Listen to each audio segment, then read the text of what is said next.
Okay, guys, we are live! So for those listening at home, welcome to the Dungeon Musings YouTube channel. My name is Kevin Madison, and I'll be your friendly referee today, because today we are carrying on with our ongoing campaign playing Mongoose Publishing's outstanding Traveler science fiction role-playing game, 2nd edition. And with me today, and we are playing through, I should say, are their Reach Adventure 5, the Borderland Run module, slightly modified. And with me today are the stars of the Borderland Run campaign. I'll go the order I've got you guys on the screen here. Why don't you tell us who you are and who you're playing today. First up, we've got James. Hi, I'm James. I am Captain Ganny. And, yep, I'm the captain. I've got a new gun. And I'm excited to keep traveling. Nice. And next up is Carl. Hello, I'm Carl, and I'm playing Anchor Gubel, who is a Vargar, which is an uplifted canine species, but he's Imperial Vargar. So he's ex-Navy in the Imperium, and he knows the captain and others from his past career. Mm-hmm. He's also an avid conspiracy theorist too. Well, no, he's a conspiracy experienced individual. It really happens. There's no theory involved here. In theory practicum, I guess, or conspiracy practicum. Anyway, that joke has already gone well off the path. So let's introduce you to our next traveler is David. Hi everyone, I'm David. I'm playing Dr. Ilyas Abdel, a physician and scientist who has swapped the laboratory for the petri dish of the Borderland sector. Very nice. And last, but certainly not least, is Jeffrey. Hey everybody, I'm Jeff, and I'm playing Alonzo Santoro, who is a journalist by trade, but a danger magnet here on the ship. It seems like every time, it's almost like, we're sponsored by an anti-smoking lobby, because every time he goes for cigars, something seems to go wrong. That wasn't intended to be a theme, but... So yes. What do you guys recall? Let me bring you over to a little visual cue here. But that should actually be your new conspiracy theory anchor, is that all cigar shops are monitored government places. Right. You know? I'm gonna start putting this together. Yeah, it'll be our next release. Yeah, our next big exposed piece. Yeah. Okay, so then, guys, what happened last time? And if you need to have a reminder of where you are right now, let me justify the couple of minutes I spent on this thing. Ooh. We arrived on Hilfer, in the Hilfer system, and en route to the planet encountered a ship leaving that essentially told us, hey, just as a heads up, things aren't great. The high port is on the blockade, or there's some industrial labor action going on. And apparently, I think they gave us some information that there are 3 groups vying for control, and now there's an intercessor who is in charge or has assumed direct control. And in retaliation, there's sort of labor action going on. So we would have trouble just going in, refueling, and getting back out. We'd have to sort of land on the planet. Which we successfully did. And then it turns out it's all incredibly bureaucratic now, and there's paperwork and middle people in between middle people to then go to middle people, and it's very sort of obtuse. And so as we were sort of haggling and fighting our way through, we have sort of managed to get ourselves our own retainer, and I think we negotiated them to a more sensible price. Yeah, a designated liaison for the intercessor. And so what they were doing their part, we thought, let's go and relax, take in the local scenery. And we made it to the outdoors of one of Alonso's favorite shops when he just collapsed. And after some checking in on him, he seemed fine, except not responding and sort of out of it.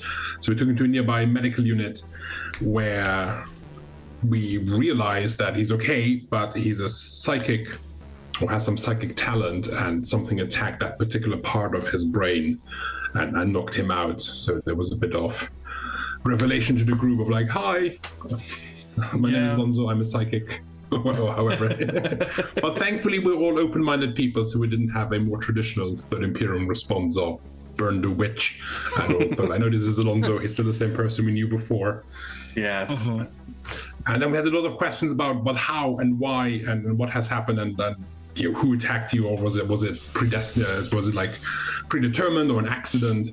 And then we got a message from someone linked to the intercessor or our designated liaison saying, "Hey, so." Well, that was after Alonso was put on quarantine. Yes, yeah. We got a message saying you're in quarantine, and then no one is to sort of find out or intervene. And we were like sort of debating what to do. But I believe Alonso got an invitation to meet the intercessor. Correct. Yeah. We've decided that his physician should go along. And I think in the meantime, the others had gone to a bar to find out more and just leave off some steam. And I think was it Dane who was approached by two people trying to get passage off world? Yes. Like mercenary types or something. But I'm not quite sure what exactly they wanted, but Dane seemed a bit put off by them. They seemed to know too much about him. Mm-hmm. Yeah, where is it here?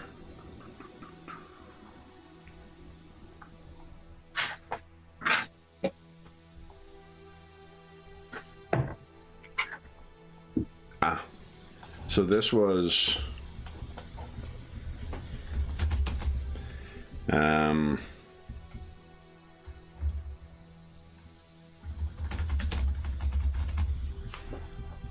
one who approached.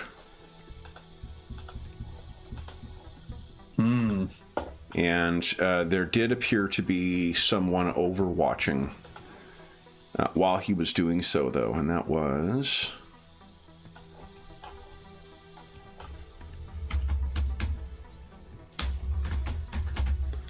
this guy.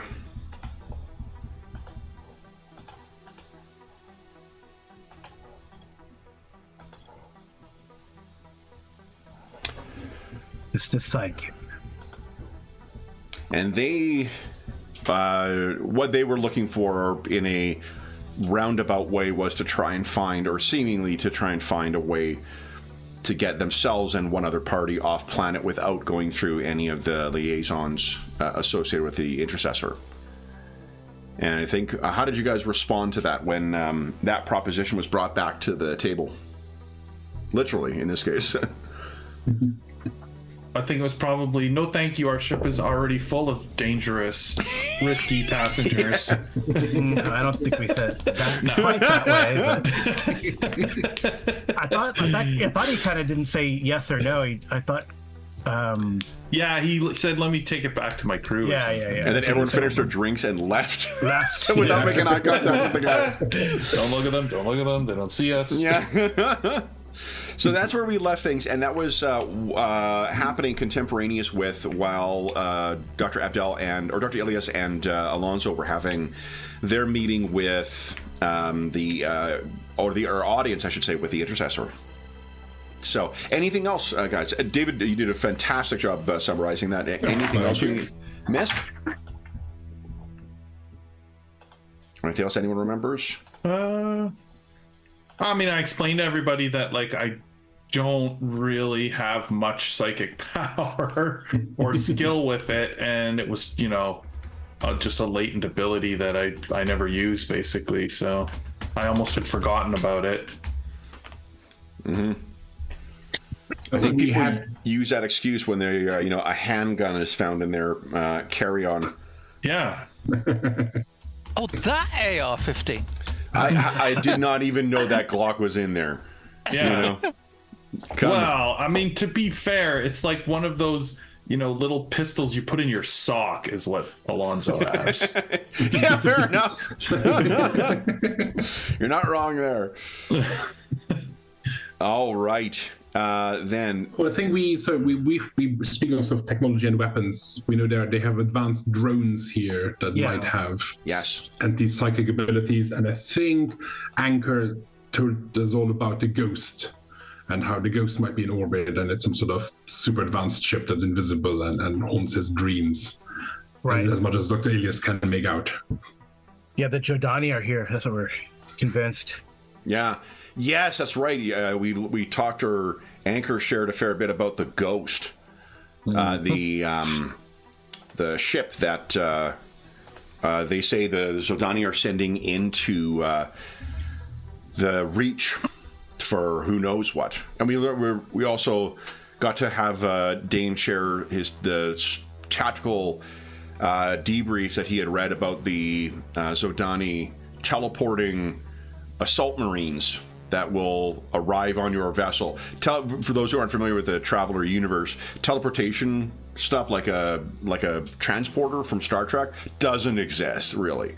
It's there may be some like very, very exotic, extreme high tech stuff that you might find on like, Tech World or something similar, a similar kind of like paradise thing, but teleportation is just not a technology that was ever developed here. So having psychics who can do that stuff for you gives you an enormous tactical advantage. So look forward to that. Yeah. You guys don't need to worry about having, guns on the outside of your ship. You just need to have the guns inside the ship. Also, Space Fang Dragons. Yeah.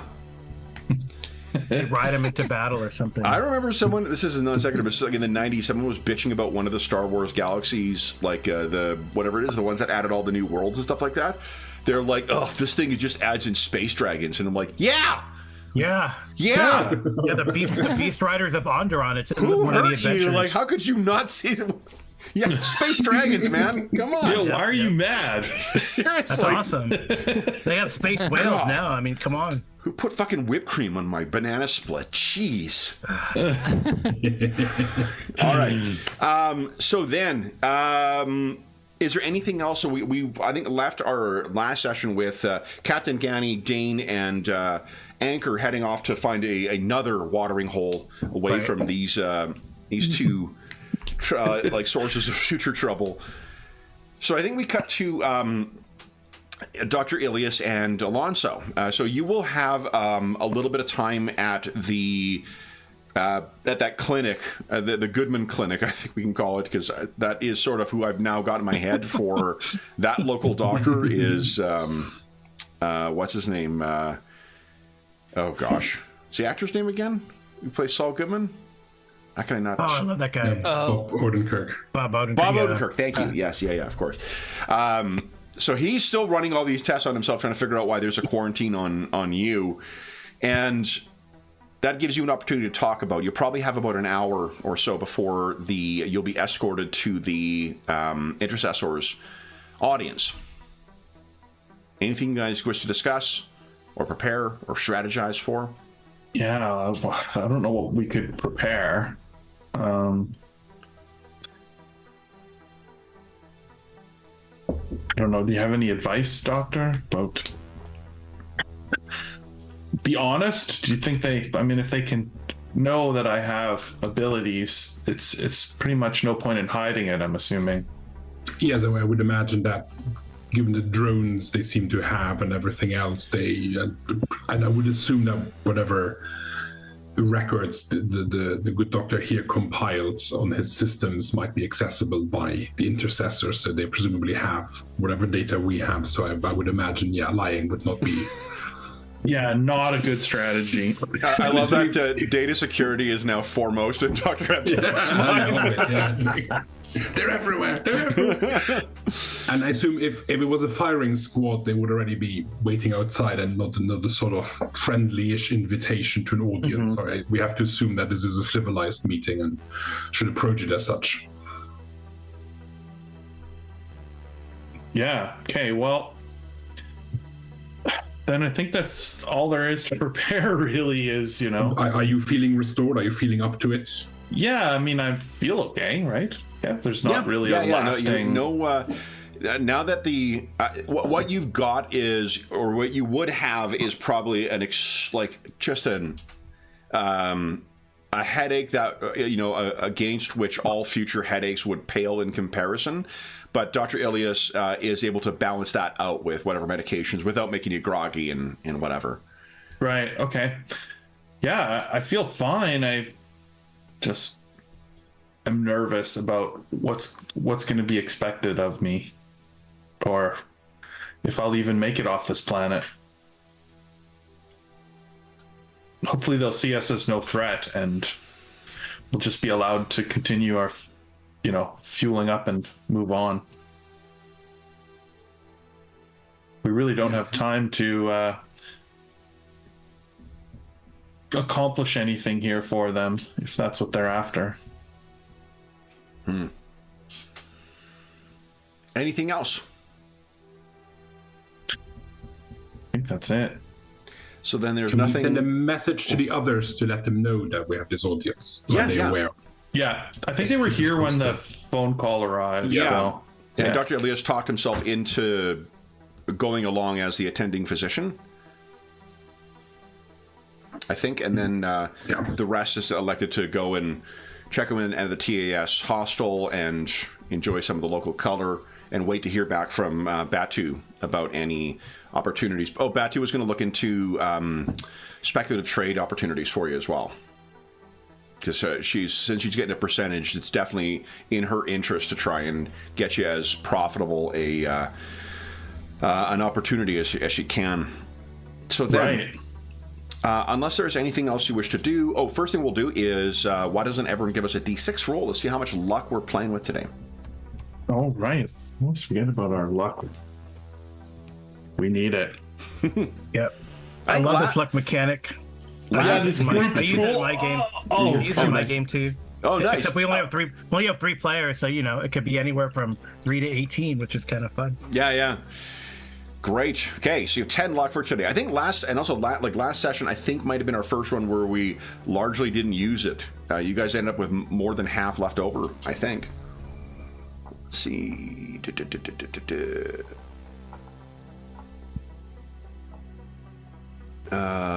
Yes, 17. It doesn't look like any was spent. Huh. Well, it speaks well for how scared you guys were by the end of it. No, man, we might need this shit. Don't fucking spend it. Oh, my God. Okay, so then it is after about an hour and right on the time when it is required, you hear a knock at the door, and it is that nurse who had first let you in, and she says, I think they're here for you. And Alonzo, I'm assuming you're still kind of sitting on the, examination table maybe, and Dr. Ilias, you would be the one standing to poke your head out. And there is a group of around 4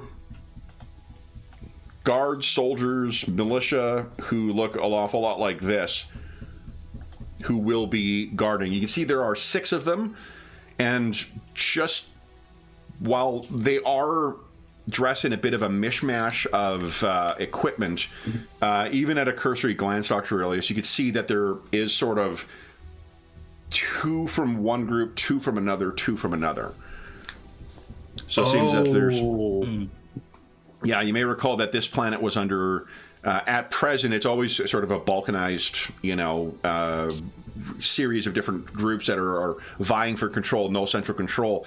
It's only been the last year or so that the Intercessor has been here, and 3 different factions, Ganzerig's Horde, the Fire Dog faction, and the True Kings have actually been working together. Right. And each of them has sort of like an emblem that fits with whatever they're, you can pick out what the Fire Dog faction definitely is. You can pick out what the True Kings are, and you just by assumption figure that the last one is Ganzerig's Horde. What do you guys do? Are you accompanying your escort? Or is this where we get in a firefight? Hopefully not. Yeah. Dane isn't here. Yeah, exactly. Ready, Alonso? Yeah, I'm ready. Okay. Wow. So you're escorted across town, and I guess, if there is any kind of, reaction to as you're being escorted through sort of the busy market at the Hilfer Lowport, it's not what you'd like. If you're expecting that you're being escorted by like the royals or by like the government or whatnot, people might be like, oh, looking at them. There's no more attention that's being paid to you than someone who's in the custody of any other kind of law enforcement on any other planet that you've been to. You're led through yeah. the low port. You get to what is one of the tall, advanced structures in here. And one of the curious things here, and this may be something that is just reminiscent of the former Sindalan culture here, but you can think very much in the kind of like late 60s, early 70s sci-fi vibe, because that's very much what the Sindalan Empire vibe is. Lots of like wood paneling and, organic colors and like people sitting inside hollow spheres to talk to people. It's got this is definitely that is the era of sci-fi that influences the art in the official stuff for the Sindalans, and it probably is the case here because remember, this used to be a part of that empire. That's our next stop is Drinax, right? Your next stop is Drinax, correct? Yeah, and you are brought up to the level where you'll be meeting with the intercessor and his retinue. And one of the things that you notice, I got sidetracked. One of the things that you can see is that there's a ton of balconies out here too. And not just like, apartment style things with a little thing, like big sweeping areas where whole, probably whole courtyards almost are exposed to the elements and then, set at strategic locations so each of them can kind of enjoy the sun and enjoy exposure to the sky.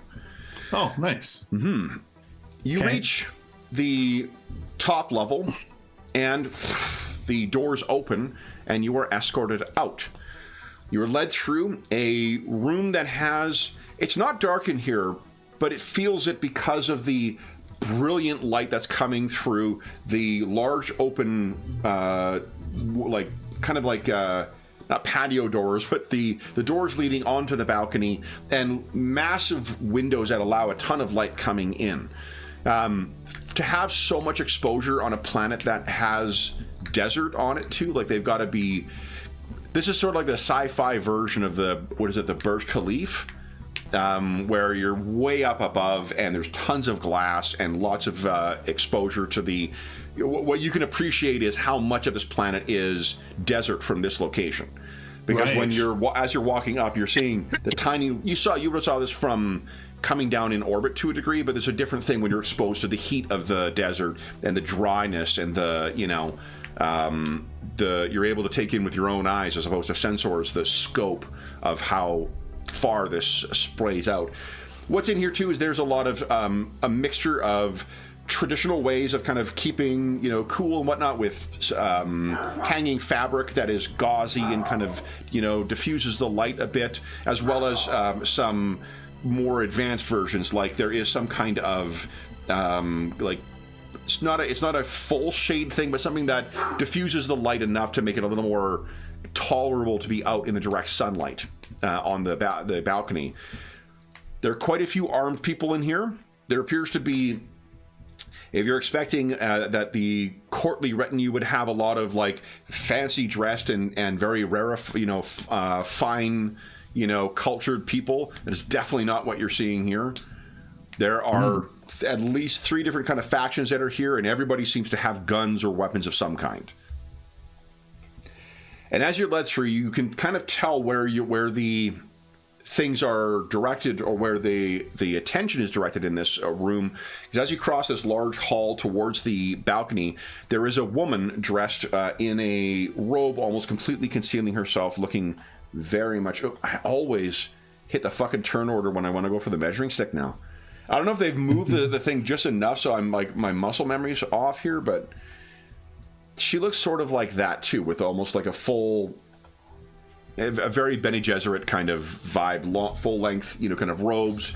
You can see that it's a woman behind the veil, but that's not it. And as she steps forward, she says, I'm trying to think if she was going to introduce you, but I don't think we... Do you guys recall what your home planets were? For Alonso and for Dr. Ilias, did you record that anywhere on your character sheet? Or we might have talked about that, or we might have had it in the Discord server at some point. I just don't recall offhand. Tubaya or Tubia for Dr. Ilias. Oh, I didn't type mine in. No. Okay. So we'll figure out what that is. I think we talked about it during the chair gen, and I need to go back. I have to recheck it out. Yeah, I don't remember. I think I was doing everything on a piece of paper when we were rolling everything. Okay, yeah. So as she steps forward, she stops at a certain point and turns, and then says, Dr. Elias Abdel, physician. Mr. Alonso Santoro, journalist. You stand before the intercessor, having been graced with an audience with him. The blessing of the burning sky upon you. And the whole fucking chamber all chants out at the same time, the blessings of the burning skies upon you. And again, another architectural decision that was made is that all of this carries and it echoes in here, so it is very much like a cathedral choir, kind of all at once, wah, and then settle into silence and the blowing of sand. Sitting at or in the blowing of sand outside, what you can see through the gauzy coverings, or I guess as they're brought aside, you can now see the intercessor. And we have his guards with him as well. And curiously, there is a Vargur among his guards,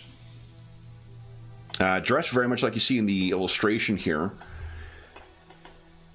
And the woman who it provided the introduction, she takes a step back and stands. So you have almost on one side you have the on like the from where you are standing, the left side would be the woman and the right side would be this Vargur. And the intercessor is a species of alien that neither of you have seen. They're certainly not common in the Borderland Reach, or still don't have like a significant footprint in the Trojan Reach, as far as in comparison to like even there's an offshoot of humanity that has a kind of a footprint farther to the spinward side, I guess. That's right. Is the left spinward and the right is driftward? Or trailing? Trailing, okay. And there's the Aslan, of course. There are some Vargur in here, but they don't really have like Vargur worlds or whatnot. This, whatever species this individual is from, is not from them. He or they puff on their little, pipe.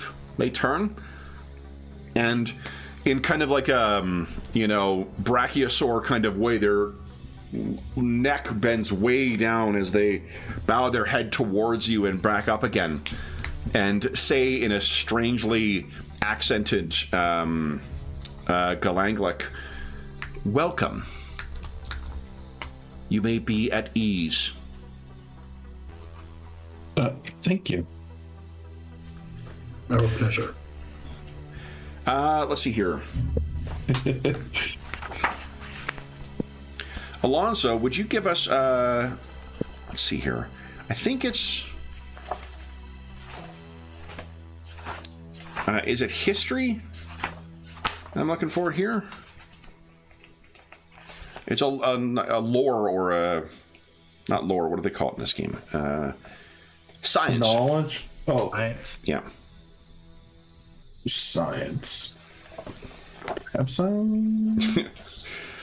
I say this as a former social No, scientist. but I have jack of all yeah, you're a real trades. scientist. Go ahead and do a calculation for us. You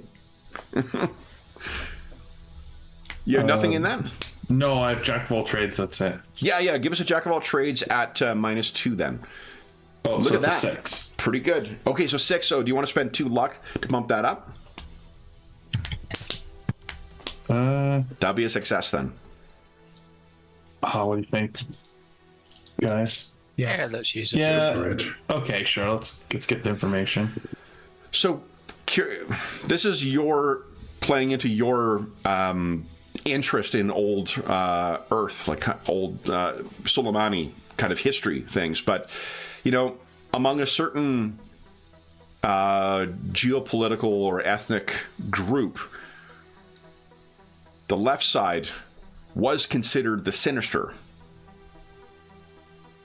Oh. And where they've positioned themselves, the woman is clearly on the right and this Vargar is on the left, his left, for where you're standing.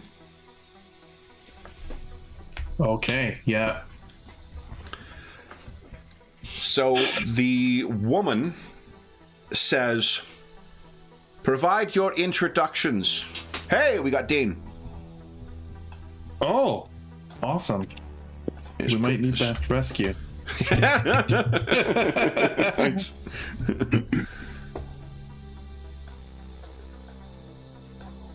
Provide your introductions, she says. Okay. I'm Alonzo Santoro. Was summoned here by you. From, I don't know, he probably says what world he's from. Okay. Originally a journalist. Currently a member of the crew. What's our ship called? The Rift Wanderer. Rift Wanderer. Currently a crew of the Rift Wanderer. Operating as the steward, and we are just here on planet to refuel. So what you're finding too is after every word, after every pause you take, you can hear there's a bit of like, and the crowd as they're all talking about what is going on. And you, physician? Dr. Elias Abdel from Tobiah, physician, doctor, co-owner of the Rift Wanderer. And as my friend and colleague Alonso has said, we are passing through, refueling, picking up trade goods, mail, cargo. And it's our pleasure to be your guests. Once again, he, with that long brachiating neck, bows low, and he turns to the woman. She looks back at him. You may approach and kneel. And you see there are the like mats that are set out for folks to be able to come and kneel before the intercessor. Okay. I would do that, I guess. And this would also another. I mean, there's a lot of species that have a similar type of thing, but this also seems to be borrowing perhaps something from Earth custom, the idea of kowtowing. That is a westernized version of it, but what is there? Does anyone know what the proper term for? James, I'm looking at you because you're Chinese. Yeah, I'm trying to remember what it was. So let me just have a quick. Sure. Because if I can use a proper term for it, that would be great. Well, in any event, you guys are going forward. Yeah. And yeah. Let's see here, Dr. Abdel, would you give us just a raw intelligence or intellect check? And Alonzo, you can give us a telepathy or psi check. Look at that. Good start to the session. Get those out of the way.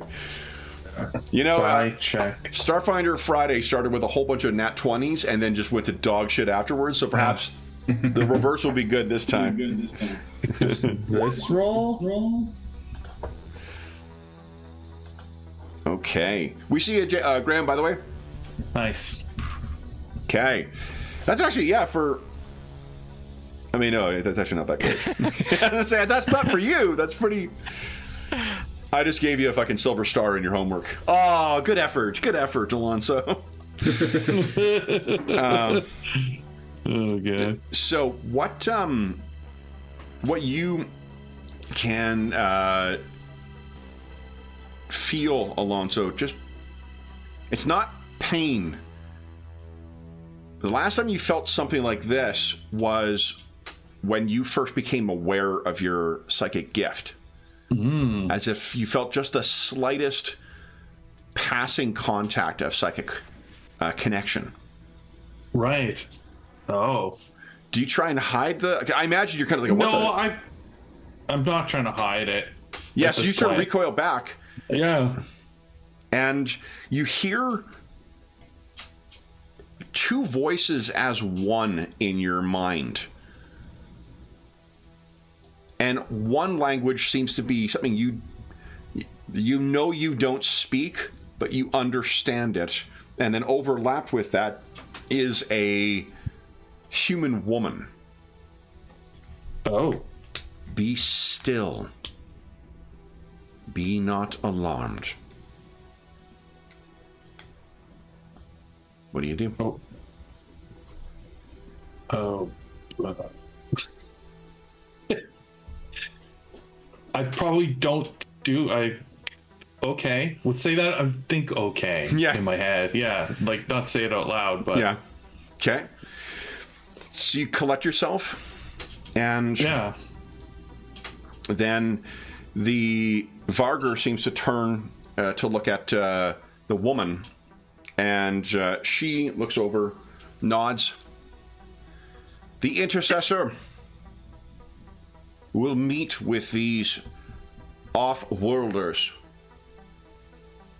in private. And there's a bit of a like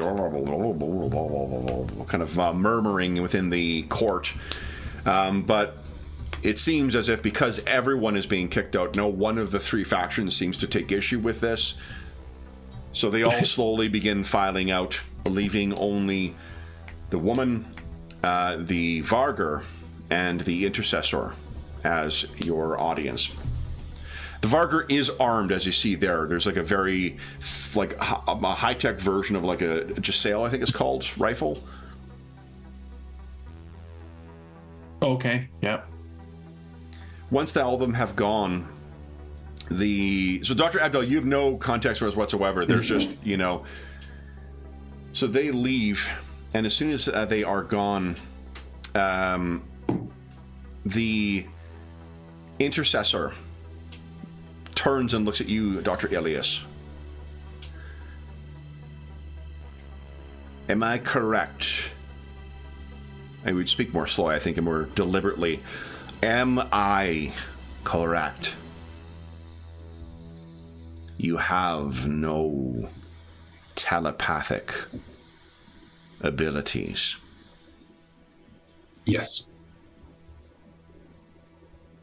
I realize I have committed an error that even Junior Council would not do. My question has a confusing answer. So, you do not have telepathic abilities. That is correct. Or at least not that I'm aware of. And he turns, looking, if you want to picture this guy moving very, made by Jim Henson, studio kind of vibe, that is very much how I'm picturing this guy moving. Nice. And he looks at you, Alonso, but you, he says out loud. Yes. And the woman says, but you are weak. Yes, I wouldn't, put it quite like that, but yes, I do not have very, very strong psychic powers. That is correct. The Vargur says they could conceal it. Send what seems to be a weakling to be a spy instead.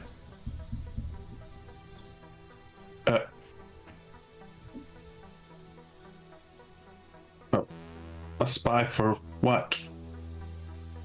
The Vargur kind of snorts, like, nods as if to say, like, well played. And the intercessor says, no. We have scoured his mind. And what he says is what he is.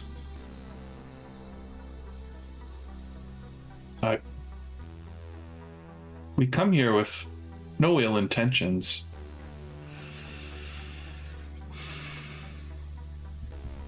The woman says, and your allegiance. You have no bargain with the consulate. No. My allegiance is only to my fellow crew on the Rift Wanderer. She turns and says aloud, you have a sense that probably she couldn't, because there looks like there was some kind of telepathic thing. So she says this out loud, probably so you can hear.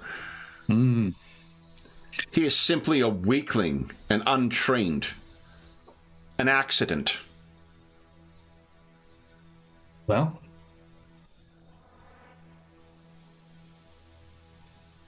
yes, more or less. I would not argue with that assessment. I'm not a trained psychic or even a user of my talents. I'd almost forgotten they were there until your drone scanned me and knocked me out. She, like, scoffs. You see his ignorance. And the intercessor says, the drones were not what harmed you. Oh. It was we.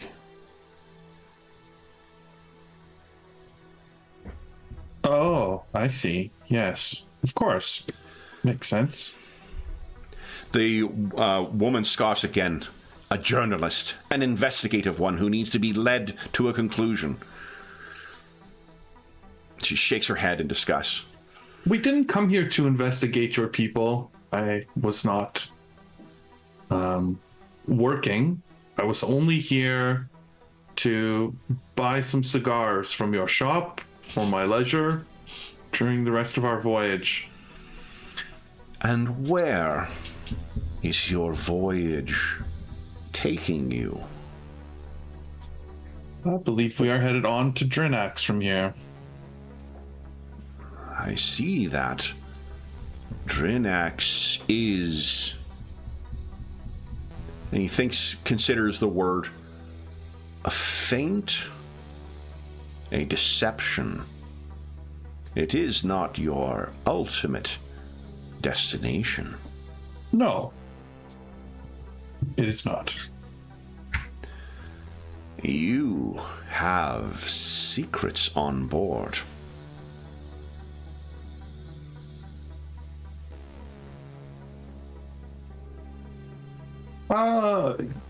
We have secret She business. says, there's no use in lying, weakling. We can see your lies. Speak Yeah, plainly. but they do not affect you or your people here. Oh, but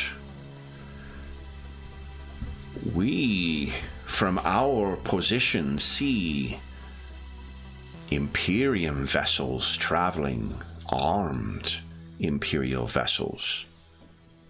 We see rent-investigators and bounty hunters scouring in search of a single Aslan.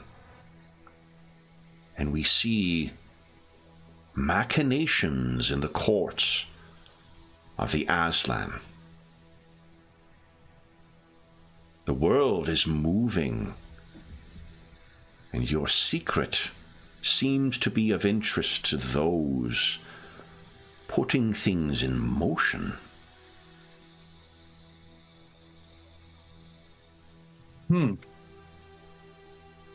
Okay. And that thus affects you?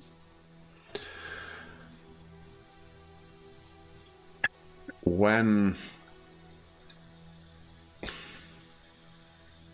the wind blows, the small are affected. You see, and he gestures out at the desert, our domain extends a short distance. But when the disruptions elsewhere are felt here.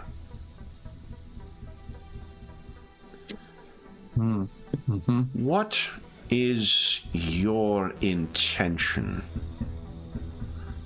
You bring something that is reverberating across the sector. What is your intention?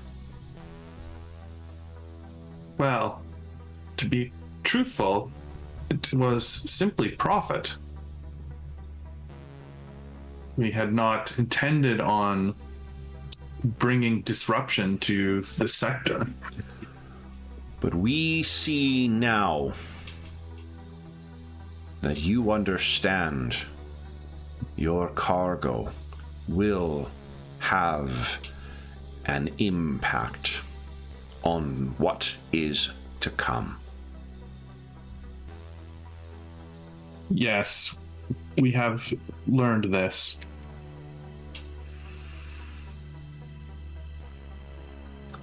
Yet we continue. Fair enough. Then, do you bring with you a spark to set a fire in these worlds? Or something to bring these tensions to an end? How this will play out, we do not yet know. But what is your intention? The woman says, "What do you intend to do?" We intend to deliver our cargo as promised. You seek not to sell him out, to maximize your profit. No, we are honorable. We've made a deal, and we will fulfill it. The Vargur says, "There is much profit to be made by selling out your cargo. Much less trouble as well." Fair enough. But that is not how we do business. He looks over knowingly at the intercessor, who seems to not even look over, but you can tell he seems to understand something.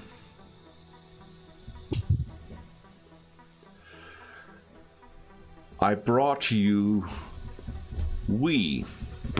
here, Alonso, to apologize. We mistook your presence as espionage.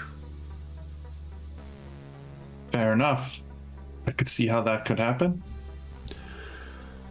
When you have with you such volatile cargo, it behooves one who cares for one's community to know what impact that will have on it. Of course. That is fair. We see that you appreciate the impact your cargo might have on this region.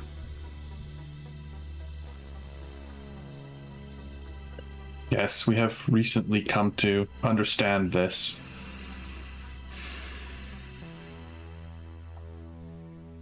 Then please accept our apologies.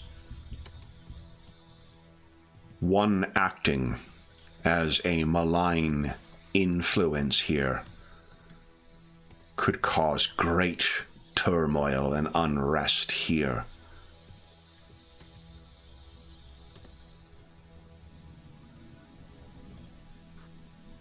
Well, that is not what will happen from us. And so if there's anything you would request of us while we are here on your planet, we would be happy to follow. We have been following the laws as we've been told here. And he says, indeed. The Vargr says, you travel to Drinax next. That is correct. Is your intention at Drinax to, as with here, follow the laws and not draw attention? Yes. The That is the Vargr intention. speaking again, or still, it's not an easy task to travel with what you have on your crew. And he looks over at the intercessor who nods. And to have stolen from Jidako. Jidako, we're going to find you.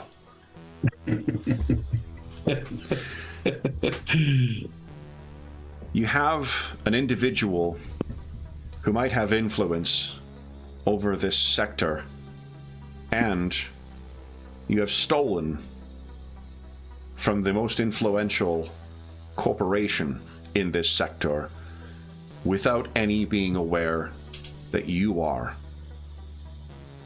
responsible for these.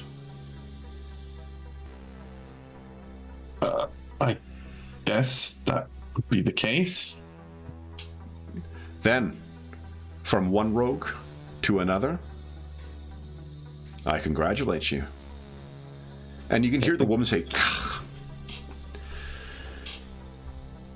You have, in the intercessor's eyes, curiously, she's not saying we.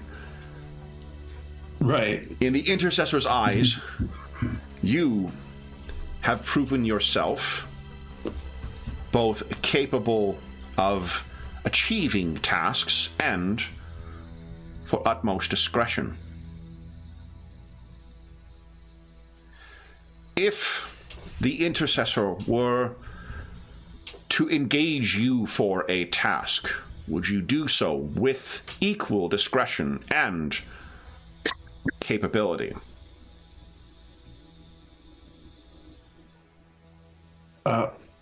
I believe our crew would be capable of that. I think Dr. Elias would interject and look at Lonzo and say, within certain time constraints, of course. Of course. The intercessor leans in, and like it's tough to tell with the physiology here, but is he grinning? We are aware of your limitations. And he then turns to her, and she says, then we offer two arrangements for you and your crew. One, explicit. One, that will require discretion. Please, tell us. He looks up at the intercessor. You get a feeling this is the kind of like last minute of like, are you fucking sure? Yeah. And she turns These back guys? to you and she Really? says, the intercessor, would have communication brought discreetly to King Oleb of Drinax. The stability that we have brought here, I think, would speak well of, would be viewed well in the king's eyes. And we would speak more for, with him, on future stability to the Drinaxi chain.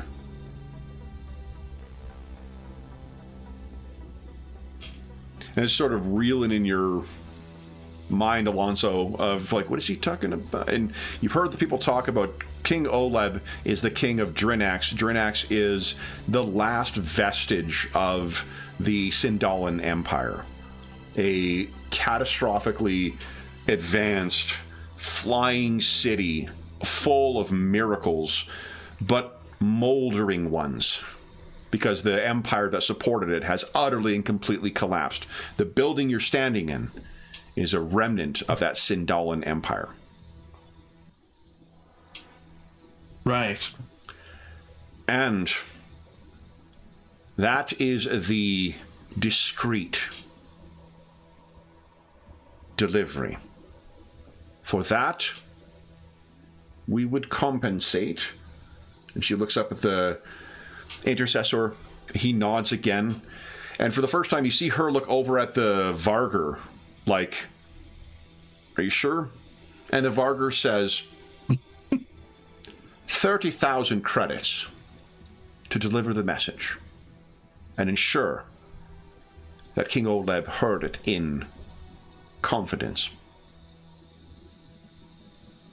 And the woman then says, and in addition, we will arrange for a very profitable delivery that your liaison, and she looks over at the Vargur, and he says, Raton. She says that your designated liaison will identify and bring to your crew. We think between the two, it will prove most lucrative. And the intercessor leans forward, and we trust it can be delivered with the same discretion.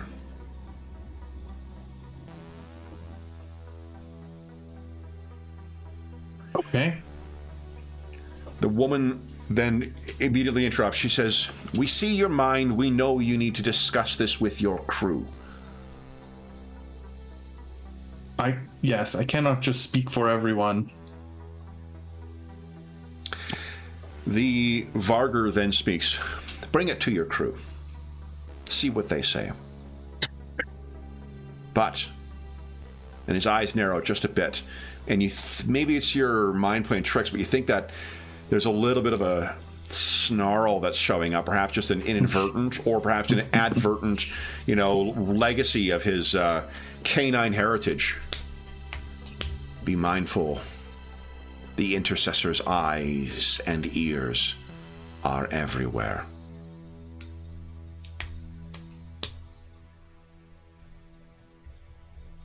Of course. Then the woman stands up, kind of straightens herself up. This audience is concluded then. The blessing of the burning skies upon you, travelers. You as well. You. The intercessor nods. The Vargur nods. You guys are up. Some secret message must have been sent, because now suddenly the rest of the court is kind of filing back in along with your 6 escorts. And you guys are brought out of here.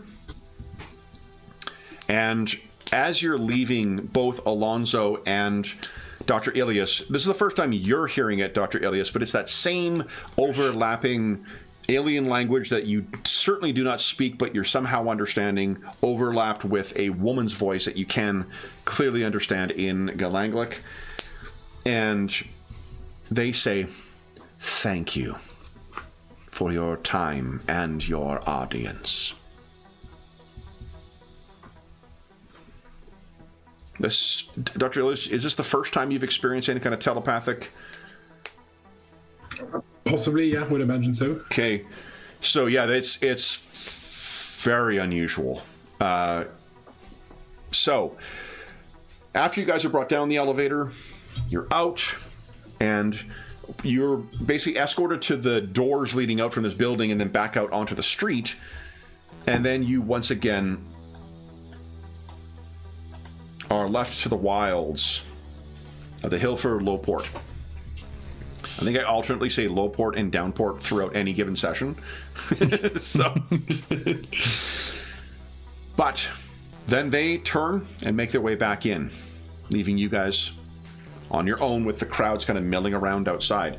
So later in the day now, what do you guys do? Well, that went remarkably pleasantly. Seems okay. Maybe a little much to fit into our schedule, but I mean, it's en route, right? We're heading to Drinax. yes, at least it is not a new location we must visit.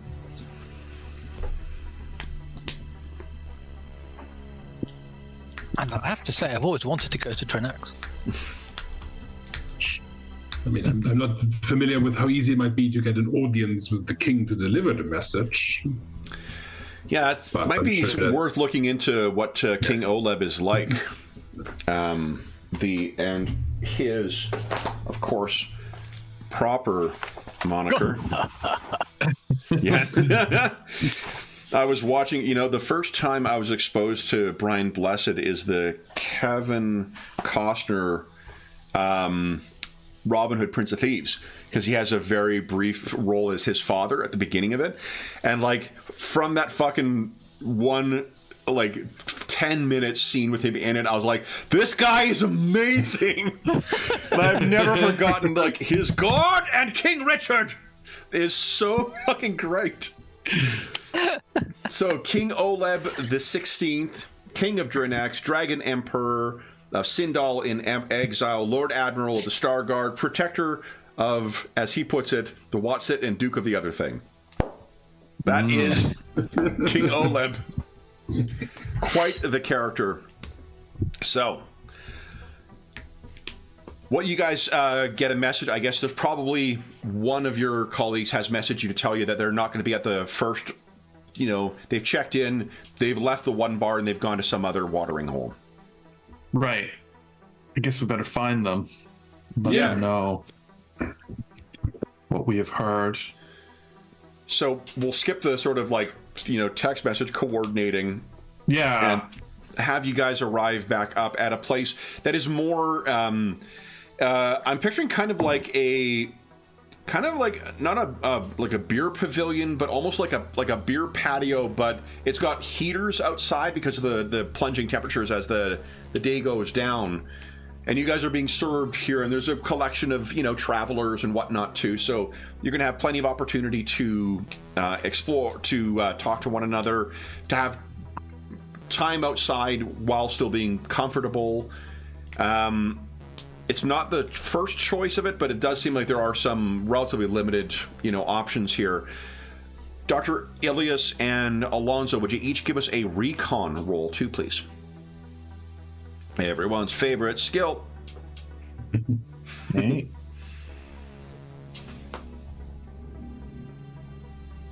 I don't have that one. Okay, so be Jack of all trades at -2. Hey. Okay, this is pretty conspicuous. So it was only for Dr. Elias and Alonso. Oh, sorry. Yeah, only the ones I in the scene. wanted to try. So as you're walking along, it's actually not that hard to see that there is one of the Intercessor's drones that does seem to be following you. Mm-hmm. Of course.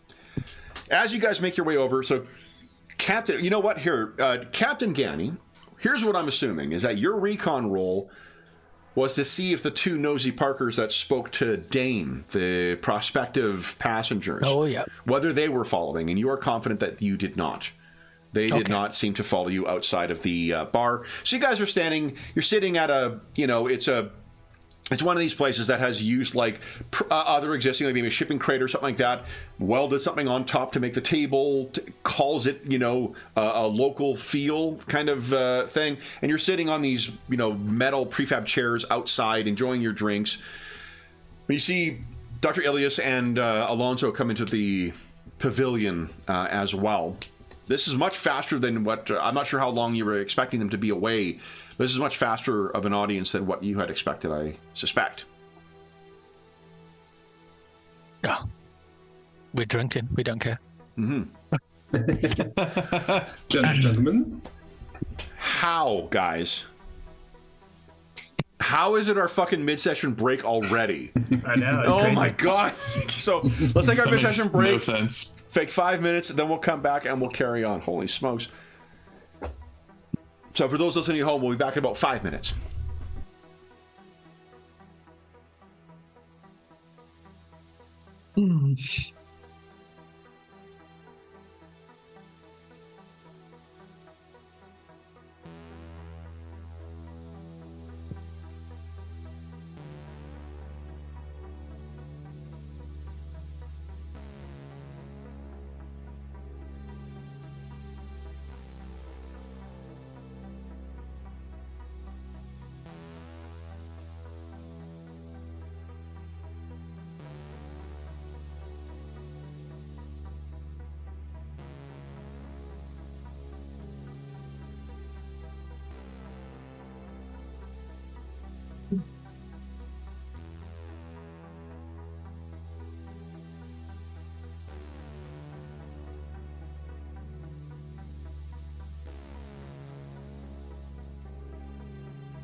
All right.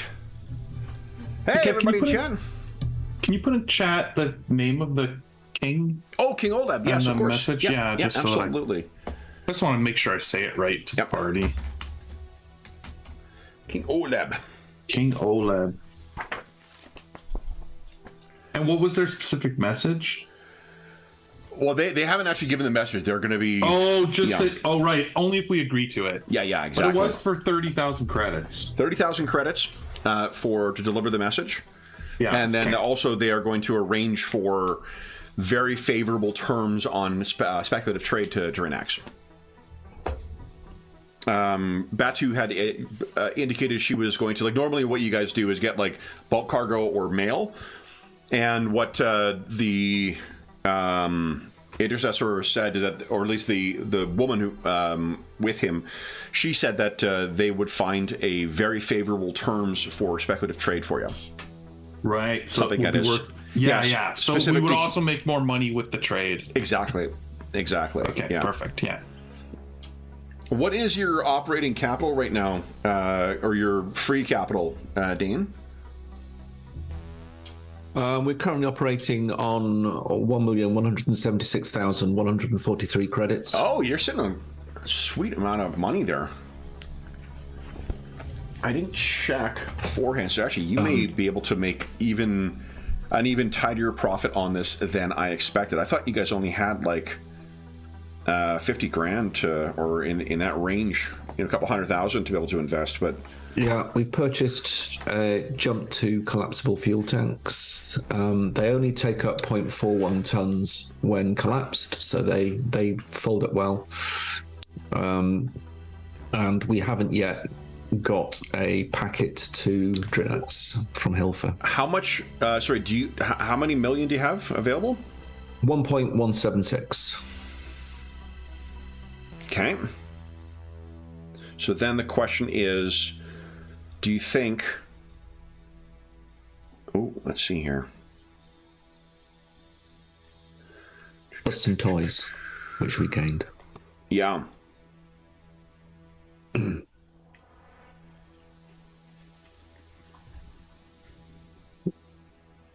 So do you think that...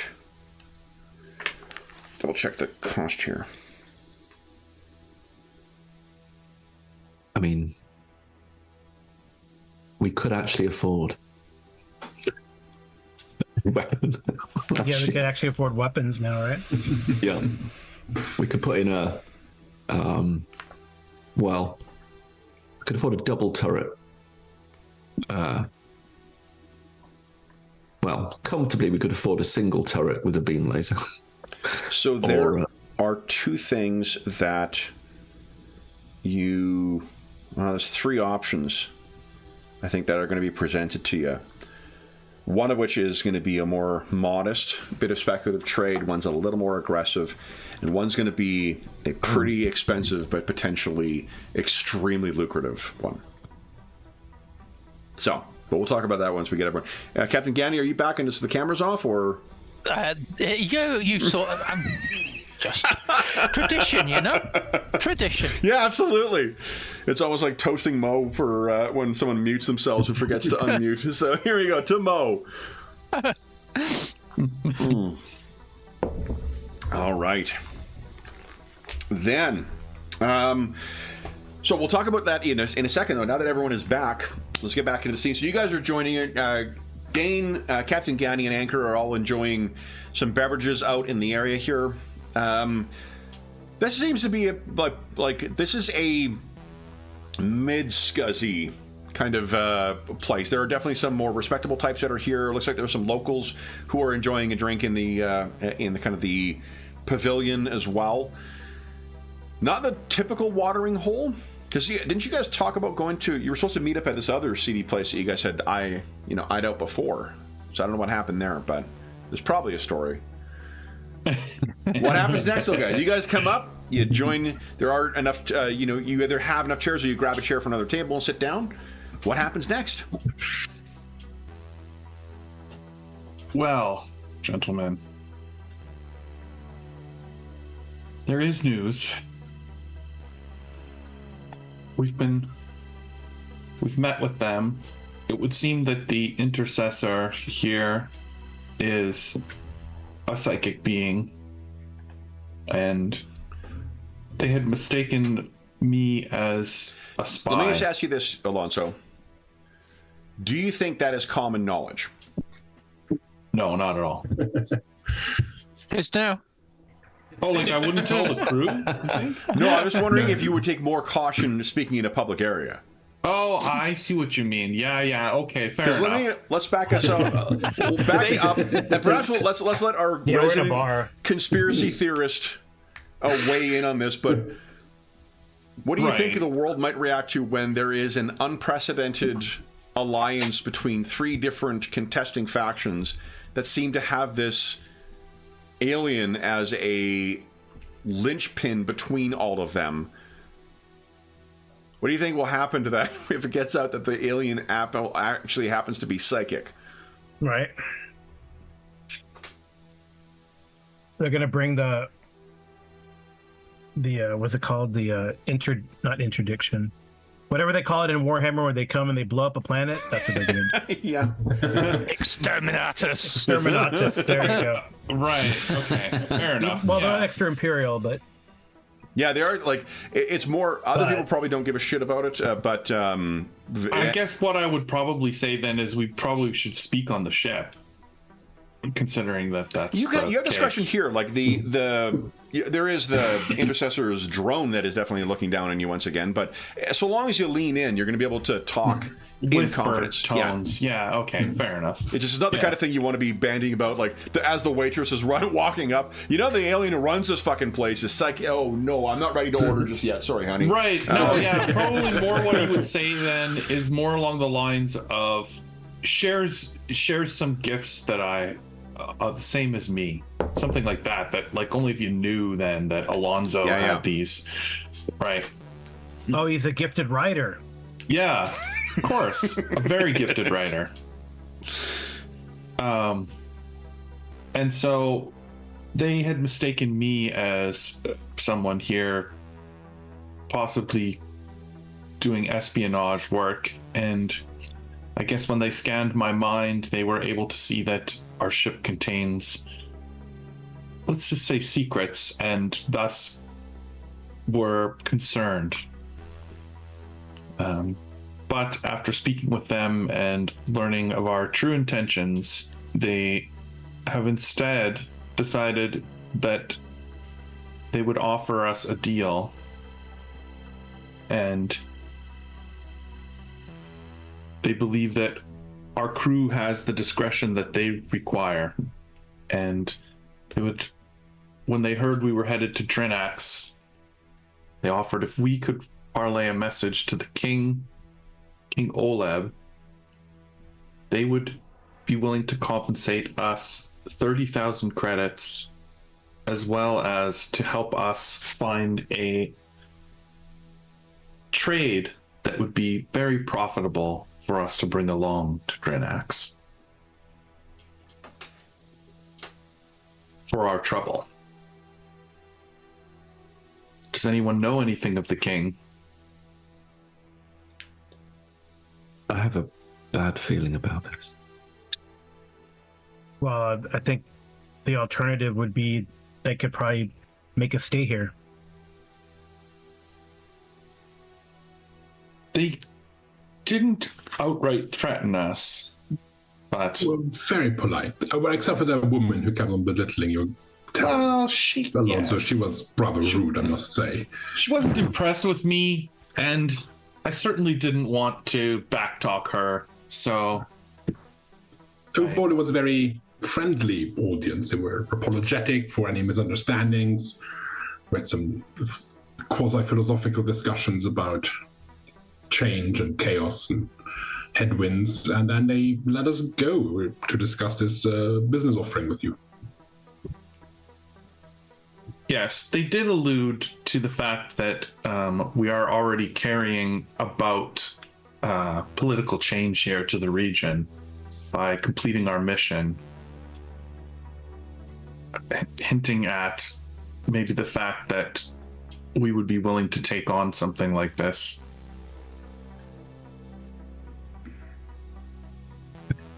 I don't know. How do you feel? I don't know if it's an offer we can safely turn down. No. No, it may cause us more problems turning it down than doing it.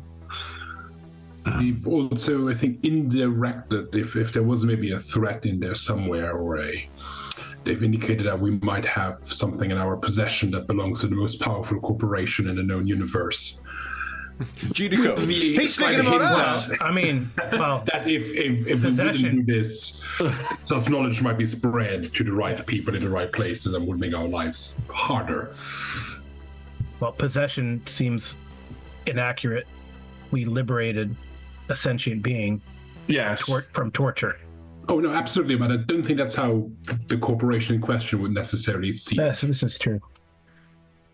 Right. I think we have to assume that the Drynax King Oleb will be interested in the message. They seem confident that he will be. So I don't think we have to bust a gut to get the message to him. That's not our job. Our job is to get it to him, I assume, discreetly. Yes. But the message itself should do most of the work. Rather Yes, I believe it's a message he will want to hear. So, in which case we take the message. yes. Yeah. Yep. Yeah. Okay.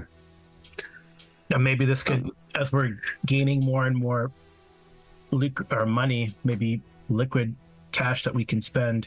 Vernex has a decent tech level. Right. Maybe Right. they got guns.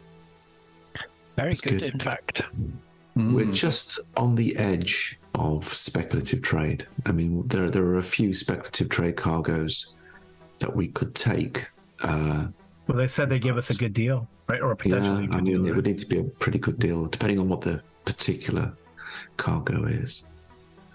But as I say, we're on the edge of it. We don't have the capital really for quite a lot of the cargoes.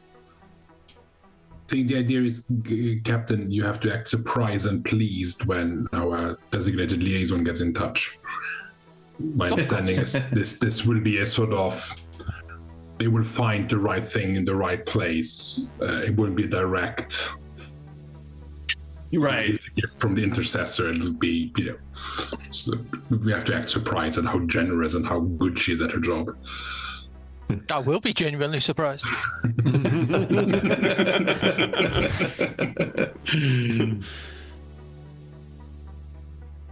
So, we should inform them we will accept their deal. I think so. It could only Think it's benefit us wise. in the long run. In the long run, too, if we're trying to make friends in this. So then you Sector. can feel in Subsector. your back of your mind, Alonso, you hear, good. I would just turn to everyone and just, the deal is accepted. Yeah, if you look up, you can see the drone is still What? hovering, and Yeah. that violet eye seems to be directed directly at you. Oh, that's right. The thing is there. That's right. Yeah, it's just like a Yeah. conduit, basically. So, then, this isn't where you were supposed to meet them originally. No. No. What happened? Well, based on what you've said, it looks like there are people hunting for our friend. So we didn't feel good about it and left. Makes sense. Caution is. Whether that's accurate or not, that's just the Varger. Yeah. Is talking. understanding. How did you describe what, Dane, you're the one who had the most direct dealings with, I think you missed the refresher here, Graham, so let me show you your two. Oh, is that ever neat? Yeah. This, I don't know if it's because of the way I've got it set up or whatnot, but it automatically drops the handouts into the handouts folder, which is great. It's not the case with some of our older games. So there's that guy, and there was... Yeah, they wanted discrete passage off system. There they are. Yeah. Potential passenger, as it says. I didn't have any, and they clearly wanted no local entanglements. Well, maybe we could ask about those guys to your friend there, Alonzo. If they got the eyes everywhere. Yeah, they probably know what they had for breakfast and everything, you know. Right. But Why do they have entanglement? yeah, I mean, I assumed not, and I indicated to them that we weren't interested, largely because we're not interested and we don't want any complications. That's the idea. Right. But you know, if we want to go around that, you know, it's fine. Like, find out who, you know, help the intercessor with these people, or see if they want us to help them. Yeah, I'm not against it particularly, but we have been very cautious about taking on any personnel. Yeah, I don't know how, you know, entangled in the business of this world we want to get. Exactly. I mean, Alonso, we've done our part. So how many armed guards there were to court if the intercessor has trouble with some locals? I'm sure he has other people to solve those Yes. troubles. that's true, actually. Yeah, assuming that they aren't in trouble with the intercessor, of course. They're in trouble with somebody. So what is the plan then?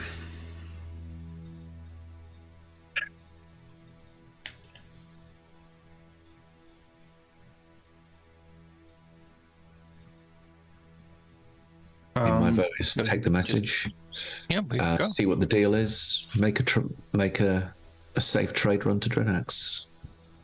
Yeah. Okay. Did Then- she Go did ahead. she specify how we would be given the message?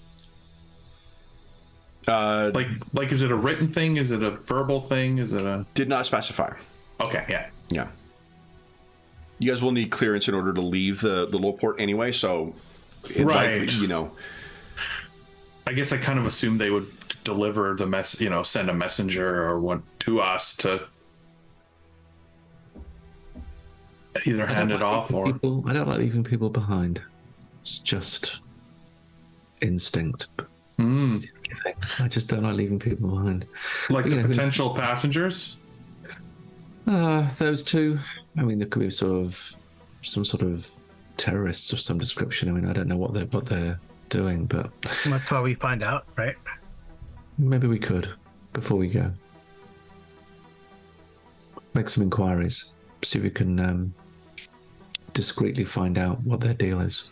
I think Anchor is your chatty guy. He's been the one who's been so successful with he got even that the port control lady to chat about what was going on in the high port last time. Pretty good. Yeah. I would say that Dane has now worked up to carousing Nord. And wow. It's all those bars. Okay. So then now it's a little more of a jovial thing when he tells someone else it's your turn for a round, less of a like command coming from a drop marine sergeant. I've softened it just a little bit. I think Anchor and Captain Ganny and Dane, you can each give us, if you got any lore that would speak to espionage, like information about espionage or tactics or any kind of military stuff, I'm happy to have you make a skill check with that. Or conspiracy theories in Anchor's check case. I don't know if there's a CEO for that. Well, there's like that There should be. investigation that. Yeah, that would be fine. Yeah.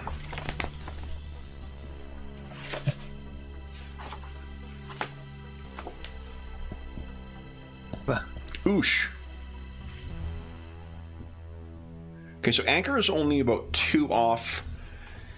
Would you want to spend 2 luck on that? You want to see how I'll Captain spend- Ganny does? I haven't really got anything I think that would be. No? No. Okay. I will. Yeah, I'll spend 2 if we want to spend. So here's the thing I was thinking. Maybe this is just because of the way you think about your perspective on things. What do you think it means that this intercessor seems to be watching for psychics that are coming on the planet? Because it's not a common thing here, right? The people who watch out for, who have the highest kind of watch out for psychics are like those that border on Zodani space or the high security places where in the Empire, like right in the heart of the Imperium. Or what else? It could be recruiting. That's what I would go to. Recruiting people that he could train up or, create a network.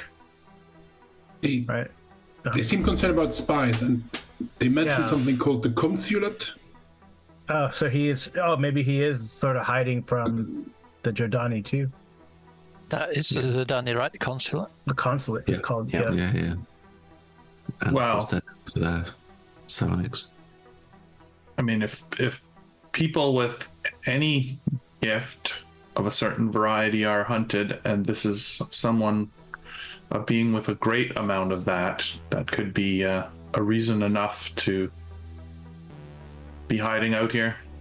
As far as just for setting kind of information too, like the level of psychic ability this guy seems to be manifesting is really extraordinary. Yeah, pretty. This crazy, is right? top level, like some of the most gifted psychics that you would ever encounter in this setting.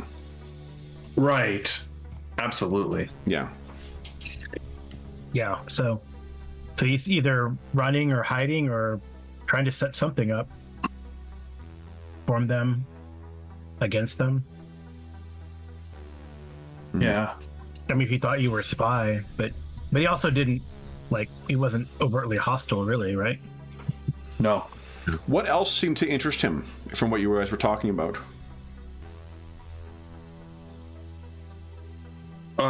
If you were to guess what his goal was. Like the changes that we're potentially bringing, either peace or disruption. It's hard to tell which one he was after, but the spark that we were carrying was of, potentially they're happy that we're lighting it or that we're putting it out. I didn't really gather which one, but Dr. Elias, did you have a sense? He seemed to value stability, and I think he's reaching out to the king to discuss. So maybe he's hoping that cooperation or you have how showcasing how his stability can benefit the king and vice versa. Yeah. So maybe they're hoping that our actions will bring peace to the region. Yeah. Yeah, they definitely seem to value trade and stability. Right. That's true. And probably if the Empire is not looking to this region, that helps to hide and disappear, so to speak. Maybe. I mean, I sense they're trying to find peace in a powder keg. And maybe it's as much about trying to be on the right side or have as many pieces on the right side when the powder keg inevitably explodes. Maybe it's that. I don't know. Either way. Yeah. Peace in a Powder Keg is my absolute favorite third album from a non-existent political punk band.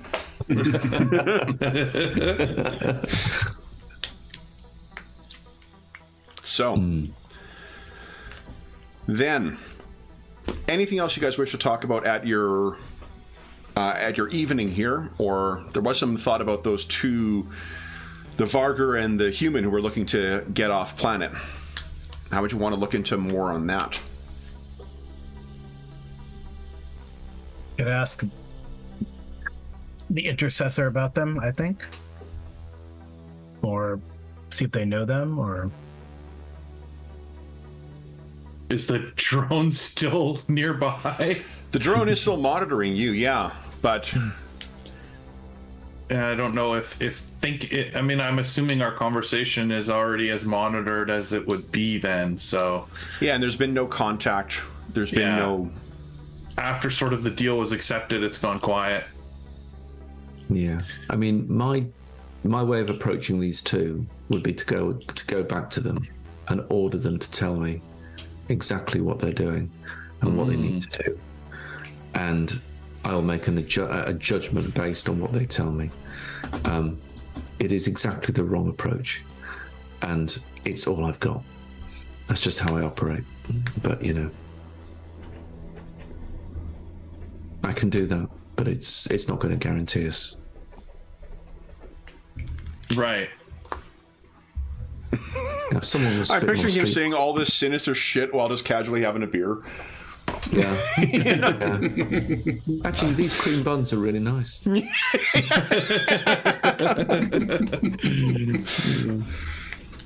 So, what do you think? Back to meet them, you could ask around. Like there isn't an express skill for it necessarily, but like you could do the same kind of like gather information stuff you do in 3.5 forward. It feels like a Streetwise, something like that. Yeah, I'm just checking Streetwise. Blankly Yeah, like under- for finding information, like finding a dealer in illegal materials or technology, that's a Streetwise check. I definitely would say that's the case. You spend a couple of hours, bar hopping, asking around. Right, just doing some investigation. Yeah. Yeah. And we'll just judge the, is it margin of success in this game? MOS? Did I finally get it right this time? Hold on, let's see. Probably not. Effect, of course I didn't. Fuck you, game. All right. Still not as bad as Wrath and Glory with its bizarre introduction of nomenclature that no other game uses. So, Yeah. Jeez. Is it? Oh, interesting. Yeah, it's a shame. Like, it's a great fucking game. I had so much fun running that, but there's like 2 or 3 terms they use that you're like, no other game uses this. Why are you using this? So Yeah, it was weird. But so, couple ways we could do this. Someone could help. We would just give that like advantage on the roll, or you guys could do it in a task chain kind of way of using different skills to build up towards the eventual streetwise roll. What are you thinking?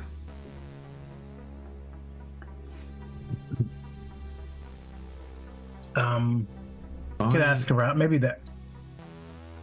Does anyone have corrals, and then we could try to help? Yeah, I have. Carouse. 0. I have carouse, I don't have any. and I have investigation. Like, I have skills for this. Yeah, I have investigate, but I don't have. We could do carouse. Streetwise. We could do a record check using computers if someone has computers. Sort of start to do some trawling of anything that we have on them. I'm not sure what we have, but we could try to do that. Did you get a look at the person they were transporting, or just the two? I think it's them. I think it's them that want to go. Oh, okay. They just mentioned a third. Yeah, okay. Maybe there's a third. All right. Yeah. Yeah, okay. Well, maybe get a handle on them to see how they deal. But yeah. Okay. So then, what would you like to do here, and what specifically, like, are you trying to figure out who these guys are? Are you trying to figure out what they might be transporting? Are you trying to figure out if there's just anything that's gone on that you could locally that you could attribute to this, or what?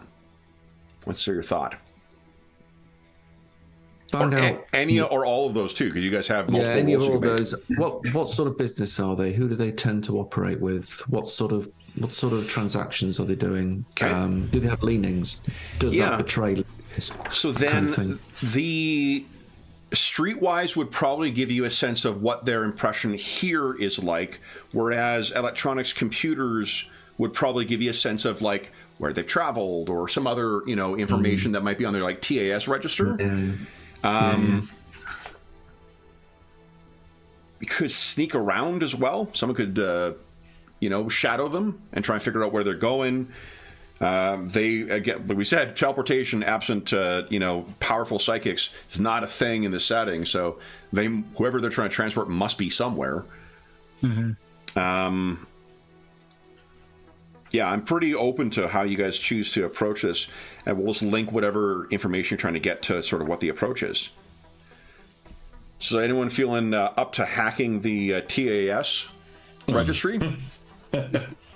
Oh well, I mean, if they're actually on the TAS registry, Yeah, that they're tells definitely us- traveling. They're staying at the TAS as well. Well, that tells us something straight away that they're ex-imperial at least a certain level, or they've spent some money, serious money. Definitely, they are not just steal the travelers in the sense that they go a lot of places. There would be, for the amount of money you would invest in that and the value you'd have in that, you need to be someone who bops around the sector at the very least, right? Yeah. Okay. I mean, as a TAS member, can we get a way in some way there? I don't know.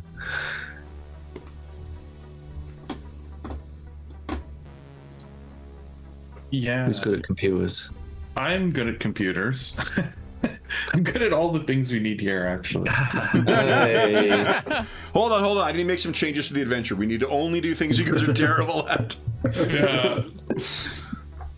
I mean, unfortunately, they were concerned we were here to perform espionage, and Yeah, now we're gonna try. now we're kind of doing it a little bit. Hey, but if they come and ask us, it's kind of in their best interest that we are investigating why these people are trying to leave the planet, right? So, Yeah. I don't know. What do you think? Hacking, browsing. I can try and hack the computer. Yeah. Damn. Yeah. Let's see One what thing we I'll can point out, you learn. have 6 points of luck right now. Yeah. So 1 point decision to make is when you're gonna need to lean heavily on that. The Yeah. DC for this one incidentally is going to be a 14. Yeah, it's pretty high. I got a +4 on You it. could also take, hold on, so the hacking, because you could take extra time, which gives you a +1 or +2. Oh, that's not bad. We +2. aren't in a hurry Yeah. necessarily, like a super hurry, right? So No. it would bump it up right now.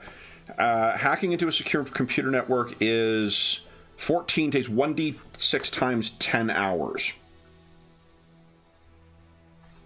So bump it up, it means it's days to get into the TAS network. Oh, okay. No, we don't have days. Now, do you have... Oh. Don't you have someone on the ship who could really help with that? Yeah, we do actually. Why don't we get that guy to? What's his name? Oh, that is so. What do you think? Yeah. We could. Edge of redundancy coming through my brain. Sort of just. Yeah. Well, he will be. mean, The thing is, he will, unless you're taking him off the ship and he is very distinctive looking, his involvement would be limited to assisting. Yeah. Right.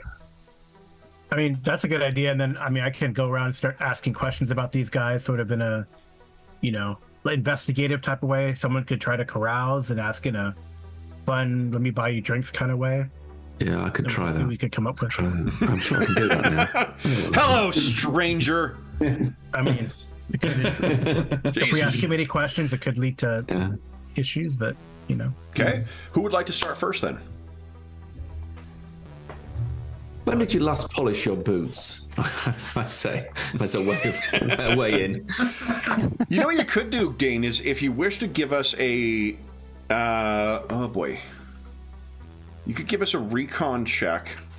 Or Okay. give us a... Do you have any profession relating to military?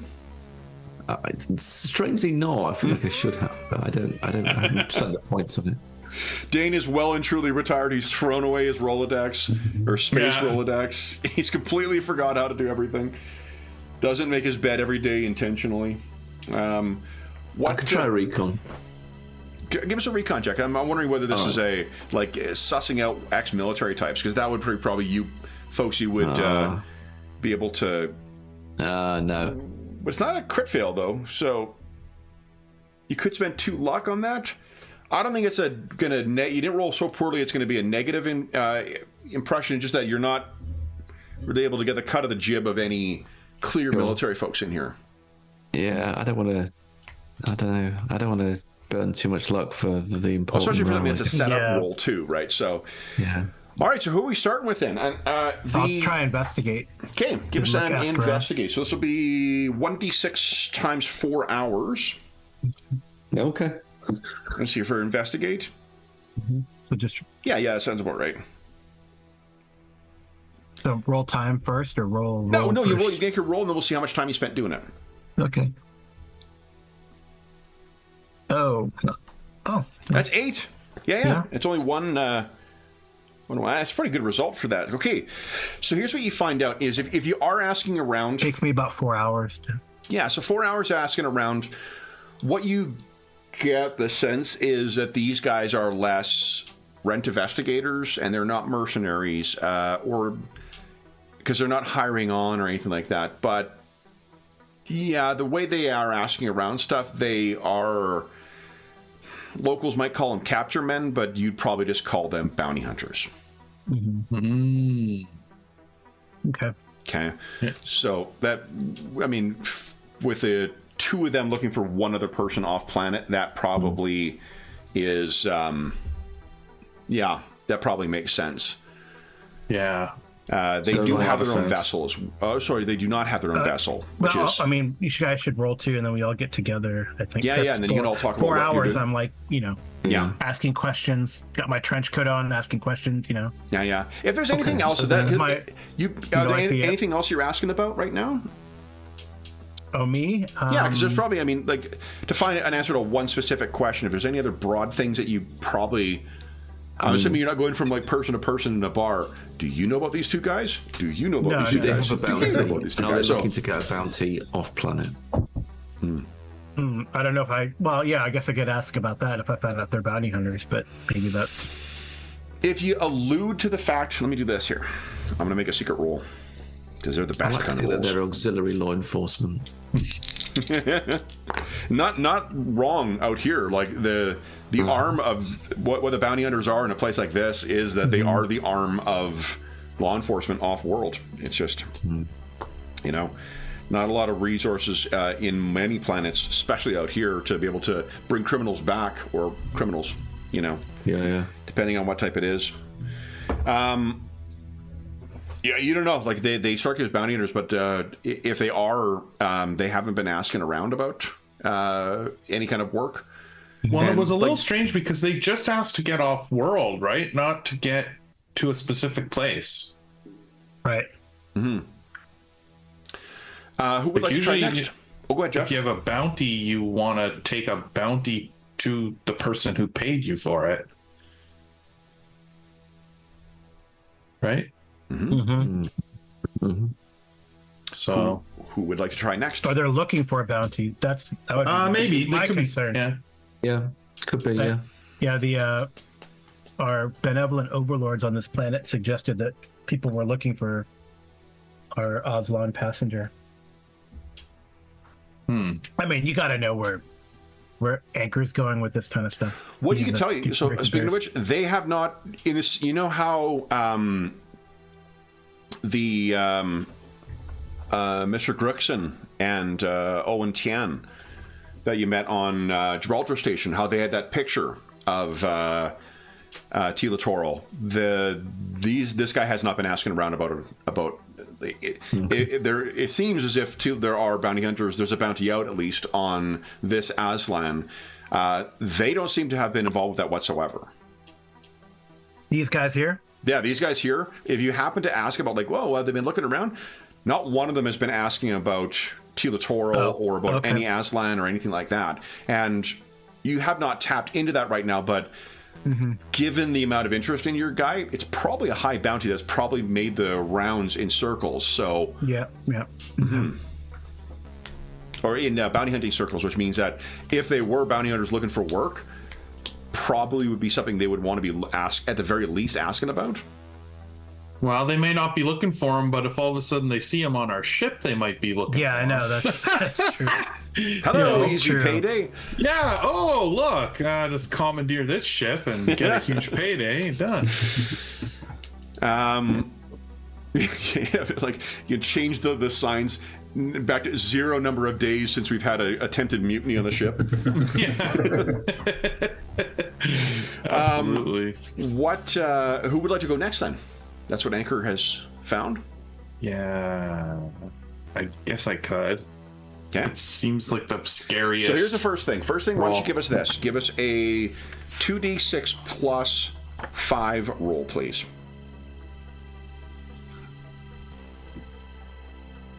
Number of TAS security guards are going to come crashing down the door. Or even worse, your memberships will be cancelled. Oh, not bad, not bad. Okay. Medium. So that is then going to grant you a plus 2 to your roll.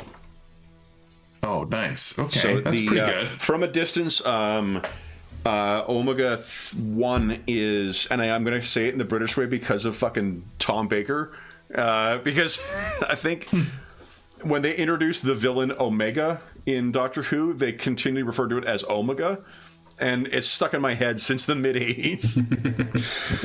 So, yeah, he's able to provide some really clever insights for how best to go about this, Alonso. Why don't you give us an electronics and computers check at +2. Remember, don't put the plus sign in. Right, here we go. This is the big one. What do we get? Yay! Okay, so you are 3 off from a success. You want to dump that luck into there? I believe that is what David is typing. Yes. So here's what you're able to get. You're able to get full access to these guys, and indeed, so what their names are, I'll put this in chat here for it. It's Mikhail Belova and Gawk.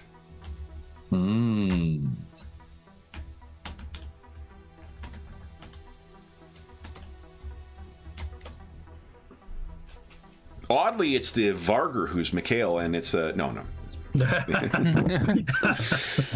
What you find out, Mikhail and Gawk are both registered bounty hunters, so they have like their licensing and whatnot with the various authorities. But you're going to want to, if you look, let's see how long it took you. 1D, give us a D6 roll. Oh, right. Yeah. Roll low, come on. This is hours? Hours. Okay, not too bad. 20 hours. So it's about a day that you're going to take hacking this stuff. 20 Yes, hours. it's D6 times 10. Oh, Yeah. Okay, then that's almost as good as we could roll. Yeah. So what you have before you is all of their itinerary for the last, like where they've been staying in and whatnot, and they're traveling back and forth across the Trojan Reach. Would you give us another electronics computers check, please? And you'll get the same +2 to this. This is only going to be a difficulty 8. Okay, that's pretty great. So here's what. Just out of curiosity, because you know to cross-reference stuff, that's part of your, journalistic background, right? Is look into local resources and whatnot. If these guys, they do seem to be traveling, which means they've got money, because you can't travel off-world just on leisure. They seem to be traveling for work because they're spending a fair amount of time on different places, but they're not cashing any bounties.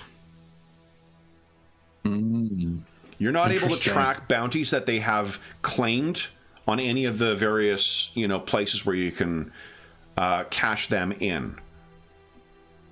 TES provides sort of like a collateral service, I imagine, or has a collateral access. So, yeah, if these guys are traveling around, is there a hunch that you've got to look into any other information, Alonso? Because you roll pretty good, and I might allow you to... Is there any hunch you've got of what they might be doing, given their skill set, given their travels, and the fact that they seem to still have ready access to cash?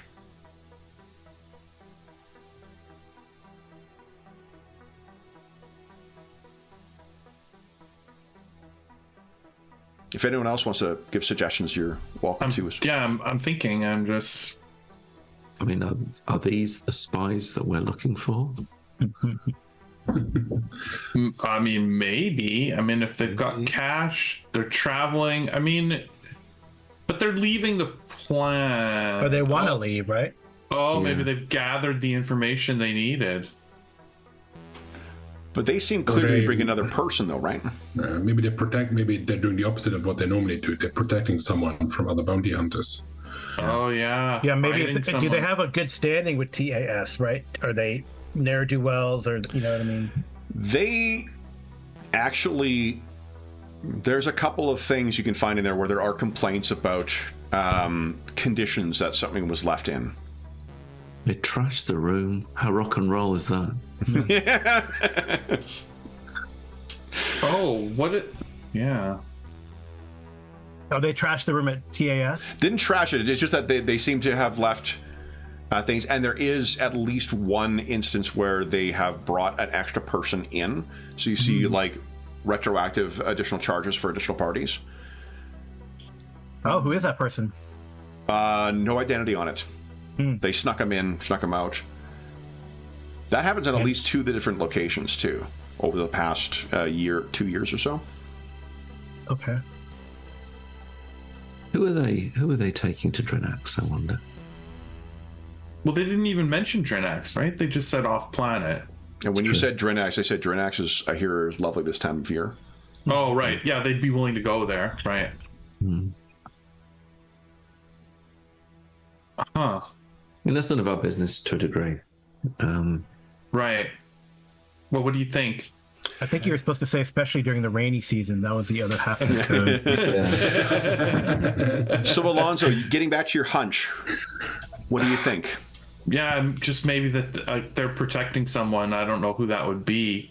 If they're Okay. not turning in bounties, then maybe they found a bounty and the person paid them more than their bounty, you know. So that's good. So you're like, let's just check the TS news feed and see if there is anything around there. And on at least one of the locations, this is just a cursory information. Remember how information travels in the Traveler universe? It's only with the ship. So like, you're not going to be able to do a thorough search of news articles on every single one of these planets, but on at least one place, and at least the time when they were there that coincides with their arriving and leaving, there was a news article about a high-profile kidnapping.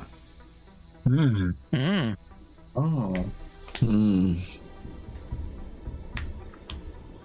Now, you know that every planet does not have as much of a free press as where you came from.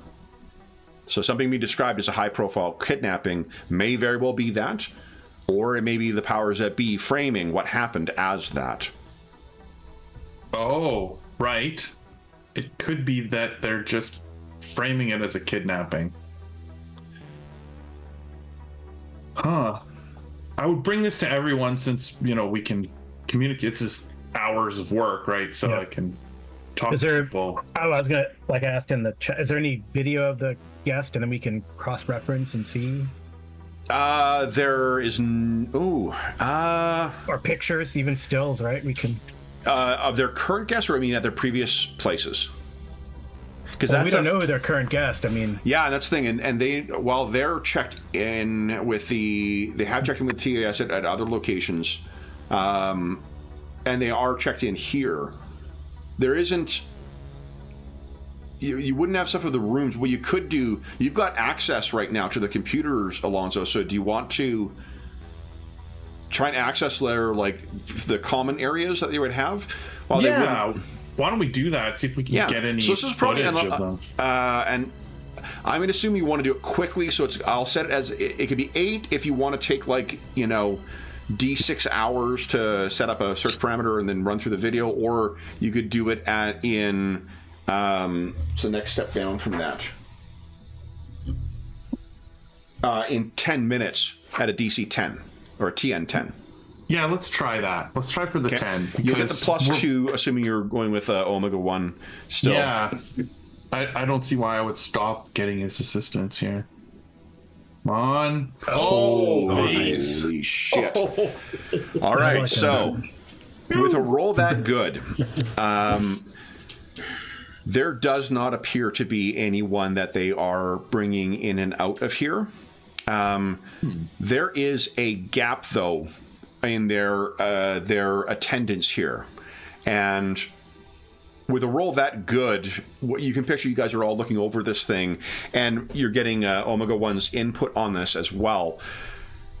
There's time when they're here for a period that they arrived about 2 weeks ago, and then they were in TAS for about 4 days, and then they were gone for about, up until around the day before, the day before you guys arrived. So you're on the second day right now on the planet because you took 20 hours to do the hacking. Right. But it would have been, so today it would have been 2 days back that they arrived back. And what you could tell is with the amount of stuff when they initially walk back in, they have probably spent that time in the desert. Because their shit was looking dirty, their stuff, there's dust and whatnot on them. So, like, they had the look of someone who just walked back out of the desert, as opposed to someone who, how they looked when they first arrived on planet. So they've been hiding something out in the desert. Or collecting, at the very least, spending time in the desert of at least 10 days or 9 days. Oh, wow. Who's their advocate? Like, isn't everyone assigned like an advocate? Anyone who is a trader, yes. Oh, they haven't traded anything. Okay.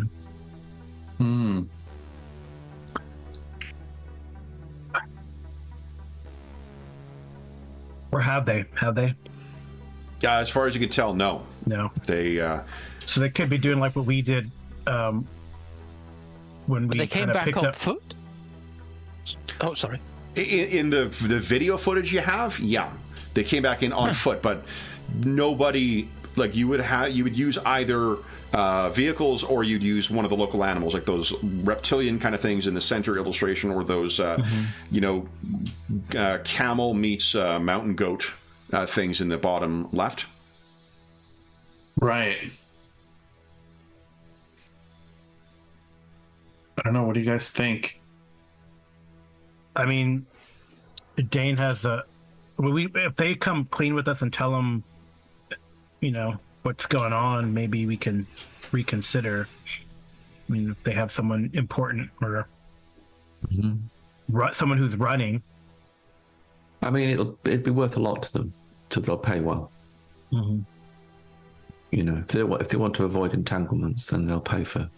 I guess we'd have to have a condition that they have to be isolated to a certain location, but our ship's not super big. No, it is not. We really only have the one common area for passengers.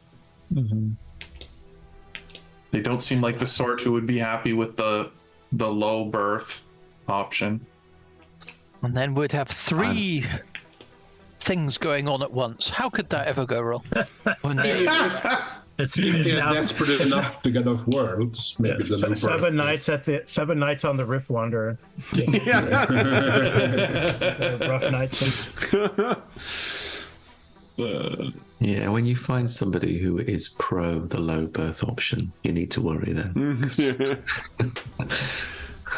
Yeah. So, what are you thinking? Okay. You could offer and give them your word, Dane. Yeah. The low berth. Yeah, Dane, you still haven't caroused yet. Was there something you were gonna try and find more information on? Now for a special occasion. I don't know. I think I'll try the carouse with them and make that the way of reconnecting with them. Okay. Is there any other background information you guys want to try and collect before you dive in? Any service history? They have the both of them seem to have that with. Is it Executive Outcomes? What's the name of the mercenary company that we had talked about before? Then. Yeah. Is that the one that the woman we met? Yeah, she was also a veteran of them. Yeah. They also seem to have been deployed to Aaron Sear when that's part of the reason why Tila Toral's offensive failed, is because the unexpected arrival of a bunch of mercenaries. Yeah, so we're going to take on board the mercenaries that fought against Tila Tora. That could be interesting. Yeah. Technically, you would be, from the former adversary if Tila Tora, the Imperium and the Hyrate do not have a alliance with one another. So technically, you're a former adversary too. Yeah, that counts for so many people, though. It really does. So then, any other background stuff you guys wish to check out? Yeah, I've checked about them. Any record? So one information you could get too is you guys haven't checked about what's going on locally yet. So your carousing could also be just to get a sense of what the fuck's going on locally. Yeah, I'll try that. It's just not. Okay. Come on. Would you give us a carousing check there? Carousing uses intelligence, I think, or intellect, right? And social. Social or endurance. If you would drink someone under the table. Either way, I think it's going to be a flat zero. It claims DM2. Why does it claim DM2? Oh, I know why. Sorry. No, that's not right.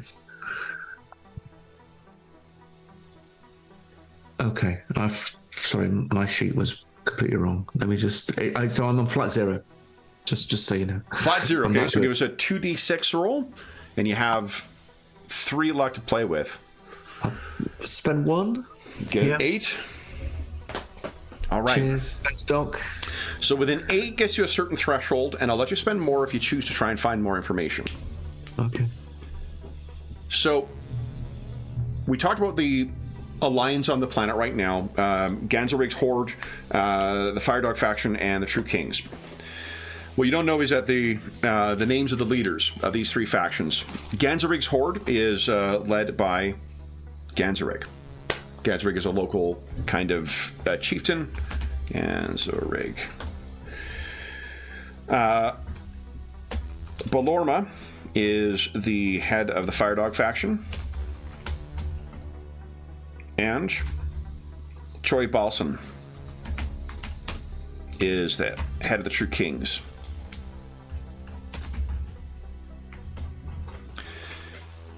There is an alliance between the 3 factions on the planet, but it is one that old habits of scheming against one another and whatnot, they die hard among those. So there are not only within the organizations themselves, but also between them jockeying for relative position of power. What you've heard over the course of something has upset, or something's happened behind the scenes to affect Ganzerig. They have been more cautious and more obviously protecting themselves over the last week. And it seems as if that is the way that the folks from the Firedog faction are talking. It seems to be that something is going to turn to their benefit soon. If you wish to push a little longer or a little harder with that last 2 luck, you could find some other information, or someone else can try and follow up on that. Does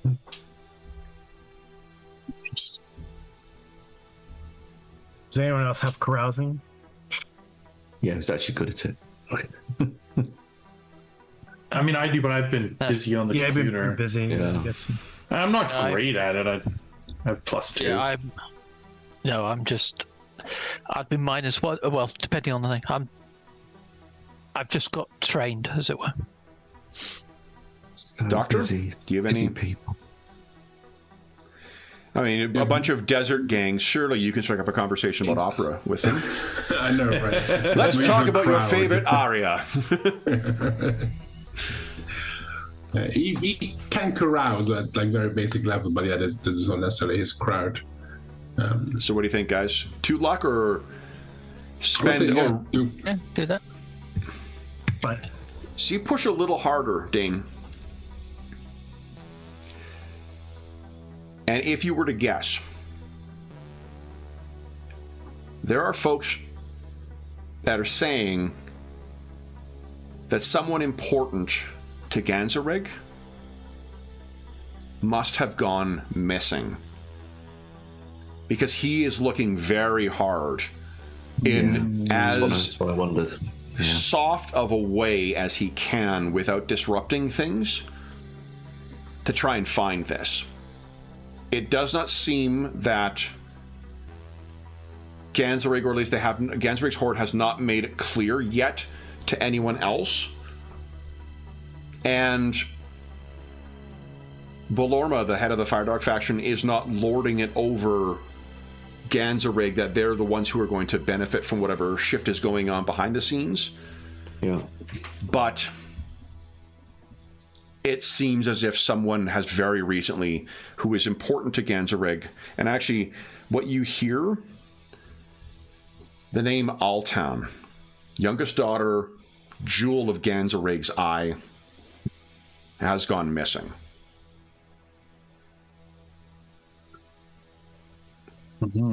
So, there is no proof, of course, of any of this as of yet, but that's what the tongues are wagging. And the way they talk about the various factions on the planet rising and falling is the way people would talk about, sports at the pub. It is, the factions rise, factions fall. This is an enormous amount of stability they've been seeing here lately, but it is sort of the way they gossip, and you've managed to make a very good impression on some locals here. So Okay, so Ganzorig is the New York Jets or something, and they're just, if he's the Jets, they'd be the ones who lose out all the time, I guess, from what little I know about American football. But yes, that does sound to be right. Okay. All right. Somewhere well, Dave is cringing because Dave is a full-on football fan. So, this is the information you guys all bring back together. What do you guys make of all this? I wonder if our two bounty hunter friends are involved in that last one. Yeah. And this girl is around about 5 days' journey away from here in the desert. Yeah. Wants to see the pretty Or- lights of Drinox. Or a couple hours by plane, right? Ship. Well, look, why don't we just take the passage, take the money, do it, see what happens. Oh, I'm shocked that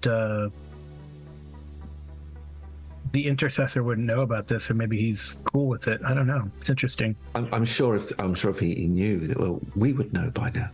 Surely someone will be told. or the intercessors involved in this little political, game. Yeah. I don't see that there's many secrets on this planet from the intercessor, No, given what we know. the lidless eye is everywhere. Mm-hmm. So, I mean, let's see how much they're prepared to pay. Yeah. Yeah. I think what he had suggested was triple high passage. That's right. It's pretty good. So we're taking on effectively 3 passengers, probably. 3 passengers at triple high passage rate. It's a good price. I mean, it's good money. Even now, Dane is getting out his little porter-comp and just working out his inventory. And But before you get too carried away, Dane, on this occasion, do you want to tell Teletoro beforehand that we have more passengers? yeah. I mean, last time it happened after the fact, and he was kind of cool with it, but 3 more and 2 of them are bounty hunters? Would you guys have involved Omega 1 with Well, this? he kind of was involved in helping, right? But Yeah. So I'm wondering if you're involving them in the debrief. His question will, of course, be whether you are comfortable kidnapping a sentient from this planet to an as yet unknown fate off planet.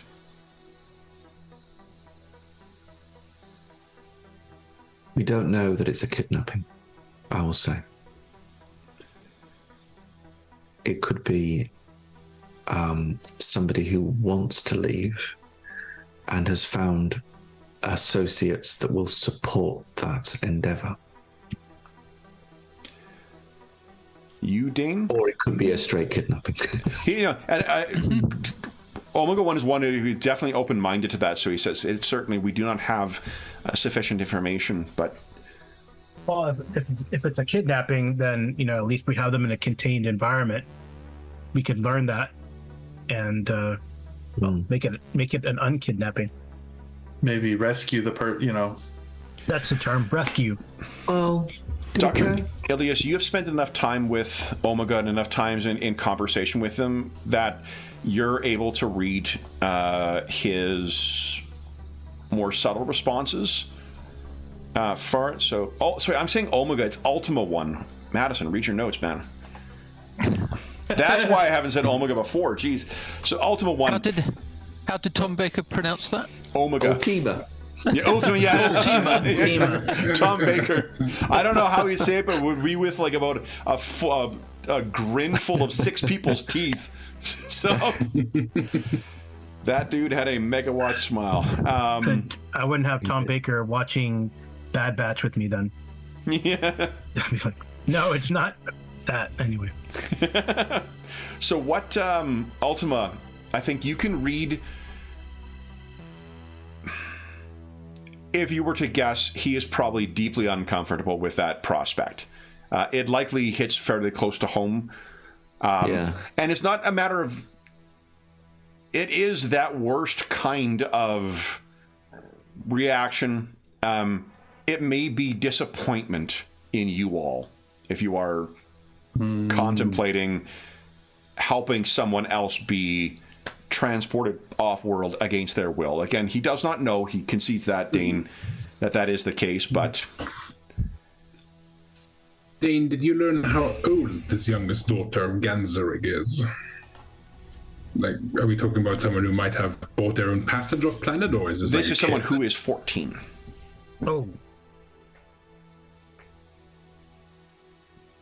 Okay. We spent a long time on this, and maybe we just don't do it. Well, maybe we need to speak with these people at least and learn some of the truth of their. We could get involved. Or we could avoid it. Or pass on a little bit of information to the right parties. I mean, if there is a child in danger out in the desert... I can do that. I can... Kidnap a kid? I like where this plan is going. Rescue. I can live with that. It's fine. It's all fine. Yeah. It's all fine. I mean, just imagine how much we get paid for rescuing her. I've got a bike to go out there on. You have. That's cool. Ganzerig is one of the leading factions here, and as you've picked up, Dane, the back and forth between the various and the struggles between the various factions is a part of daily life on Ilfur. Yeah. So, Ebb if you and were to flow. advantage one over the other, that might yield benefits. Anchor, because you have the conspiracy mind to you, and Alonzo, and Dr. Elias, because you've met with them too. What do you make of the fact that the intercessor may be aware of this? Yeah. He's letting it play out. Yeah. Yeah, I think so. I mean, the feel that minimal way. amount we could get involved is to let Ganzerig know that these are the 2 people that they should question. But then does that put the child in harm's way?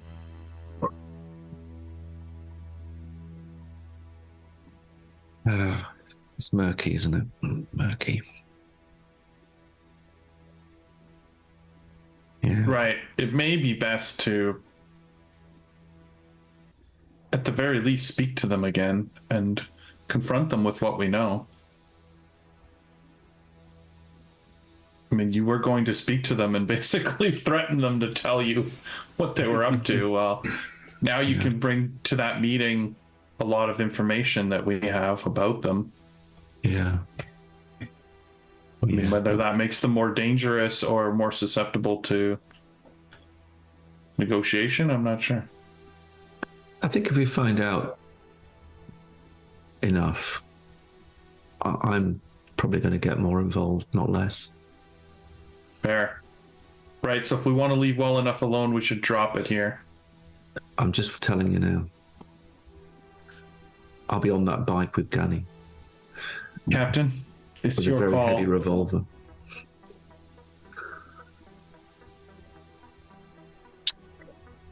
My call, that's tricky. I think we'd have to put this one to a vote. I can see that this puts our Among main crew? mission at risk. Among passengers and crew, or among owners? Crew. This is a crew business decision. Does not Except seem like for- Dane is suggesting that as an option. He is saying how it is. Yes.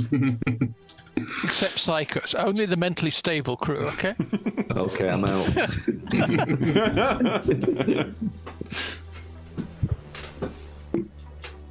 But I can see there's a risk. It delays us, and we can complicate our lives greatly. On the other hand, there's a 14-year-old girl gone missing. Yep. The Right. sensible thing to do is to walk away, right? That's the sensible thing to do. We've got a mission. We know what we're doing. This just massively complicates it and takes us in a direction we do not want to go. But I mean, what if we confront these guys, invite them to the ship, confront these guys, and say, "Tell us now you're not kidnappers," or or in tell us- fact, just deal with it when we get them all on the ship, as you say, Anchor. Right, then it doesn't delay us. If we agree to passage and during the travel we find that they are kidnappers, we can rescue the girl from them and But then if we do that and we only find it out once we're traveling, then it's going to take us 2 weeks to come back, and we don't have time. Oh, No, Not we just do necessarily. it before we go. We do it before we go. We just before we get them on take board, off. and before we leave system, we deal with the situation. Reading their travel history and their profiles and whatnot, you will know these are. They seem to be individuals not to be underestimated as well. So you will, no, you do need to date it, you will want to make contingencies because they likely would as well. Right. They will be dangerous. Yeah. So don't get them on the ship. It's Deal not with it before insurmountable. the You ship. guys could. There's all sorts of things that could happen to them once they're on the ship as well. But just they would likely. Dane, if you were in their position and hiring on, you would never take anything sight unseen. I imagine, right? No. Yeah.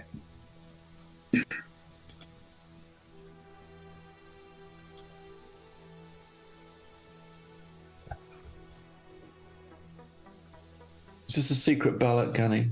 Or are we going to just, Yeah. we're going to do the unionized hands up? What's it going to be? No, hands up. Like it. Yeah. So, what are the options you're voting on?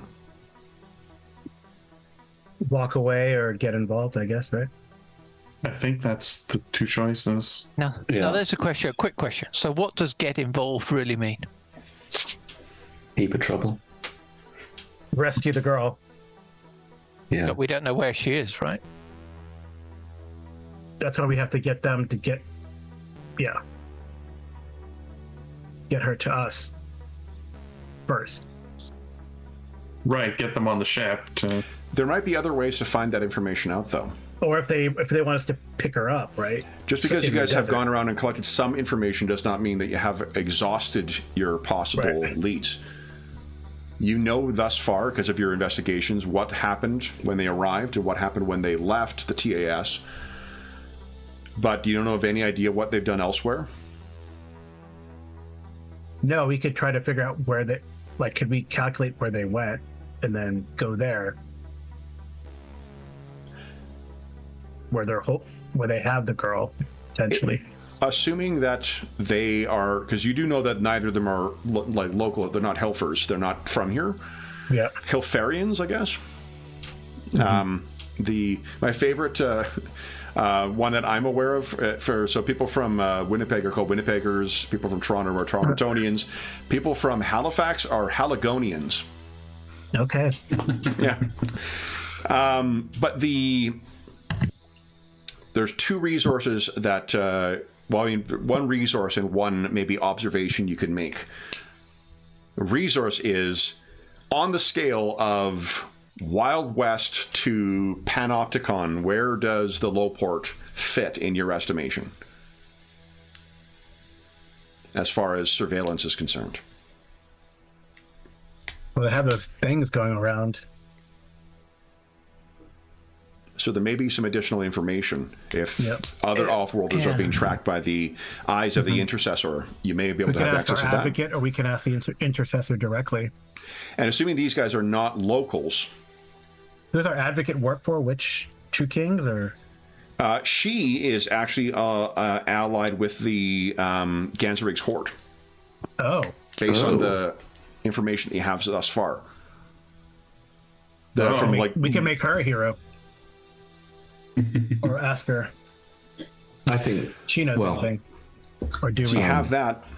So while they don't have any contacts with the locals, imagine you're in the position, Dane, to come down. I'm using Dane because he's really the only strictly combat-focused kind of background here. If you were to have to do something with limited resources, what would you do to achieve your victory in an alien planet? Well, it would be largely intel based. If you can make it, you can make it so. And that intel, I imagine, would be based on assistance from locals. Yep. Yeah, absolutely. You might even have hired some people. They have some people. Yeah. So if these two were to find allies, who do you think they'd draw from?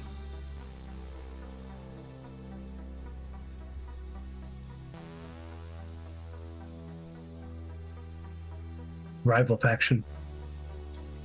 Presumably. True Kings or Firedog. Or both. We learned that Firedog was like talking about it, talking smack, or Yeah. There's some... Right, like Laughing they about knew something. Yep. was big was coming. Yeah. Okay. Well, I think we should talk to the intercessor because, in a way, if we're going to do something violent on his planet, he probably should get permission. Or I mean, if he's in on it, my vote is to allows get, it. What's I that? vote to get involved. Get involved. Yeah, we still haven't cast our vote. Okay, that's three. We're past. We're doing it. I'll vote All to right, get we're involved. in. We're in. Of note, the captain cast his vote Unanimous. only after seeing everyone else's. Yeah. A true diplomat. Then, with that, guys, the vote has been cast. Our travelers are getting involved.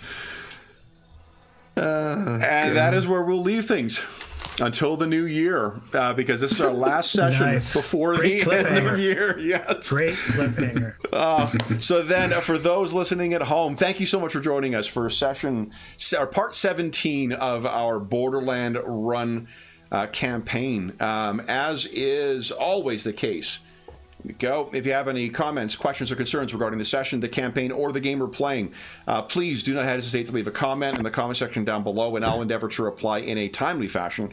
We're just about to take a break for the holidays, so I will be getting caught up on comments over the holidays. So if you do leave anything, I will respond over the between now and the new year. There's also a link in the description of this video to the Dungeon Musings Discord server, where all of us are active, and there are channels that are dedicated to. There is one to this campaign now, I think. Yes, and there are channels dedicated to most other games and most other campaigns we have on the channel. You're more than welcome to join us over there. In addition to those, the on the games and campaigns we play. There's a ton of other channels with great people on them. Terrific conversations, very knowledgeable and helpful people. You're more than welcome to join us over there. There is also a link down below to our friends at Noble Knight Games. Noble Knight Games is the preeminent unionized retailer of hard-to-find and out-of-print RPGs in North America. Not only do they have a great selection of new role-playing games, board games, and card games, they have an unmatched selection of hard-to-find and out-of-print RPGs, board games, and other things, and game accessories. If they have something listed in their extensive catalog that is not in stock, you can put it on a want list, and they will send you an email when it comes in, and you'll be able to pick it up at your leisure. And if you make a purchase of $10 or more through their website, be sure to enter the code FALLMUSER, all caps, all one word, and you'll save yourself 10% on your purchase. That will change as of January 15, 2024. So if you're listening to this at another time, just come back to one of our more recent videos and we'll have the updated discount code listed there. There is also a link down below to something called Heroes Save Villages. That's a charity fundraising campaign we run on the channel. It benefits the SOS Children's Villages International Charity, a really incredible organization active in over 130 countries, benefiting over 80,000 orphaned and abandoned children around the world. All donations that go through that link go directly to SOS Children's Villages International. None of it goes to the channel or any other middleman. It just goes to help out the kids who benefit from it. And while our fundraising thanks have been concluded for the year, we have a playlist with all 6 sessions of our year-long Year of Ill Omens session that was voted on by the generous donors to that campaign throughout 2023. If you want to see what the generous donors have helped shape as far as era and location and game and types of heroes, we had well, I shouldn't speak for the players. I had an enormous amount of fun writing and running those adventures over the course of the year, and we'll have more information about what we'll be doing as fundraising in the new year. But again, all donations through that link go directly to them. They do not go anywhere other than to help out the kids who benefit from their services. The last thing I will say for our final session of 2023 is an enormous thank you to our stalwart travelers, not only for this session, which was a fucking banger, but every one we've had this year. 17 terrific sessions, guys.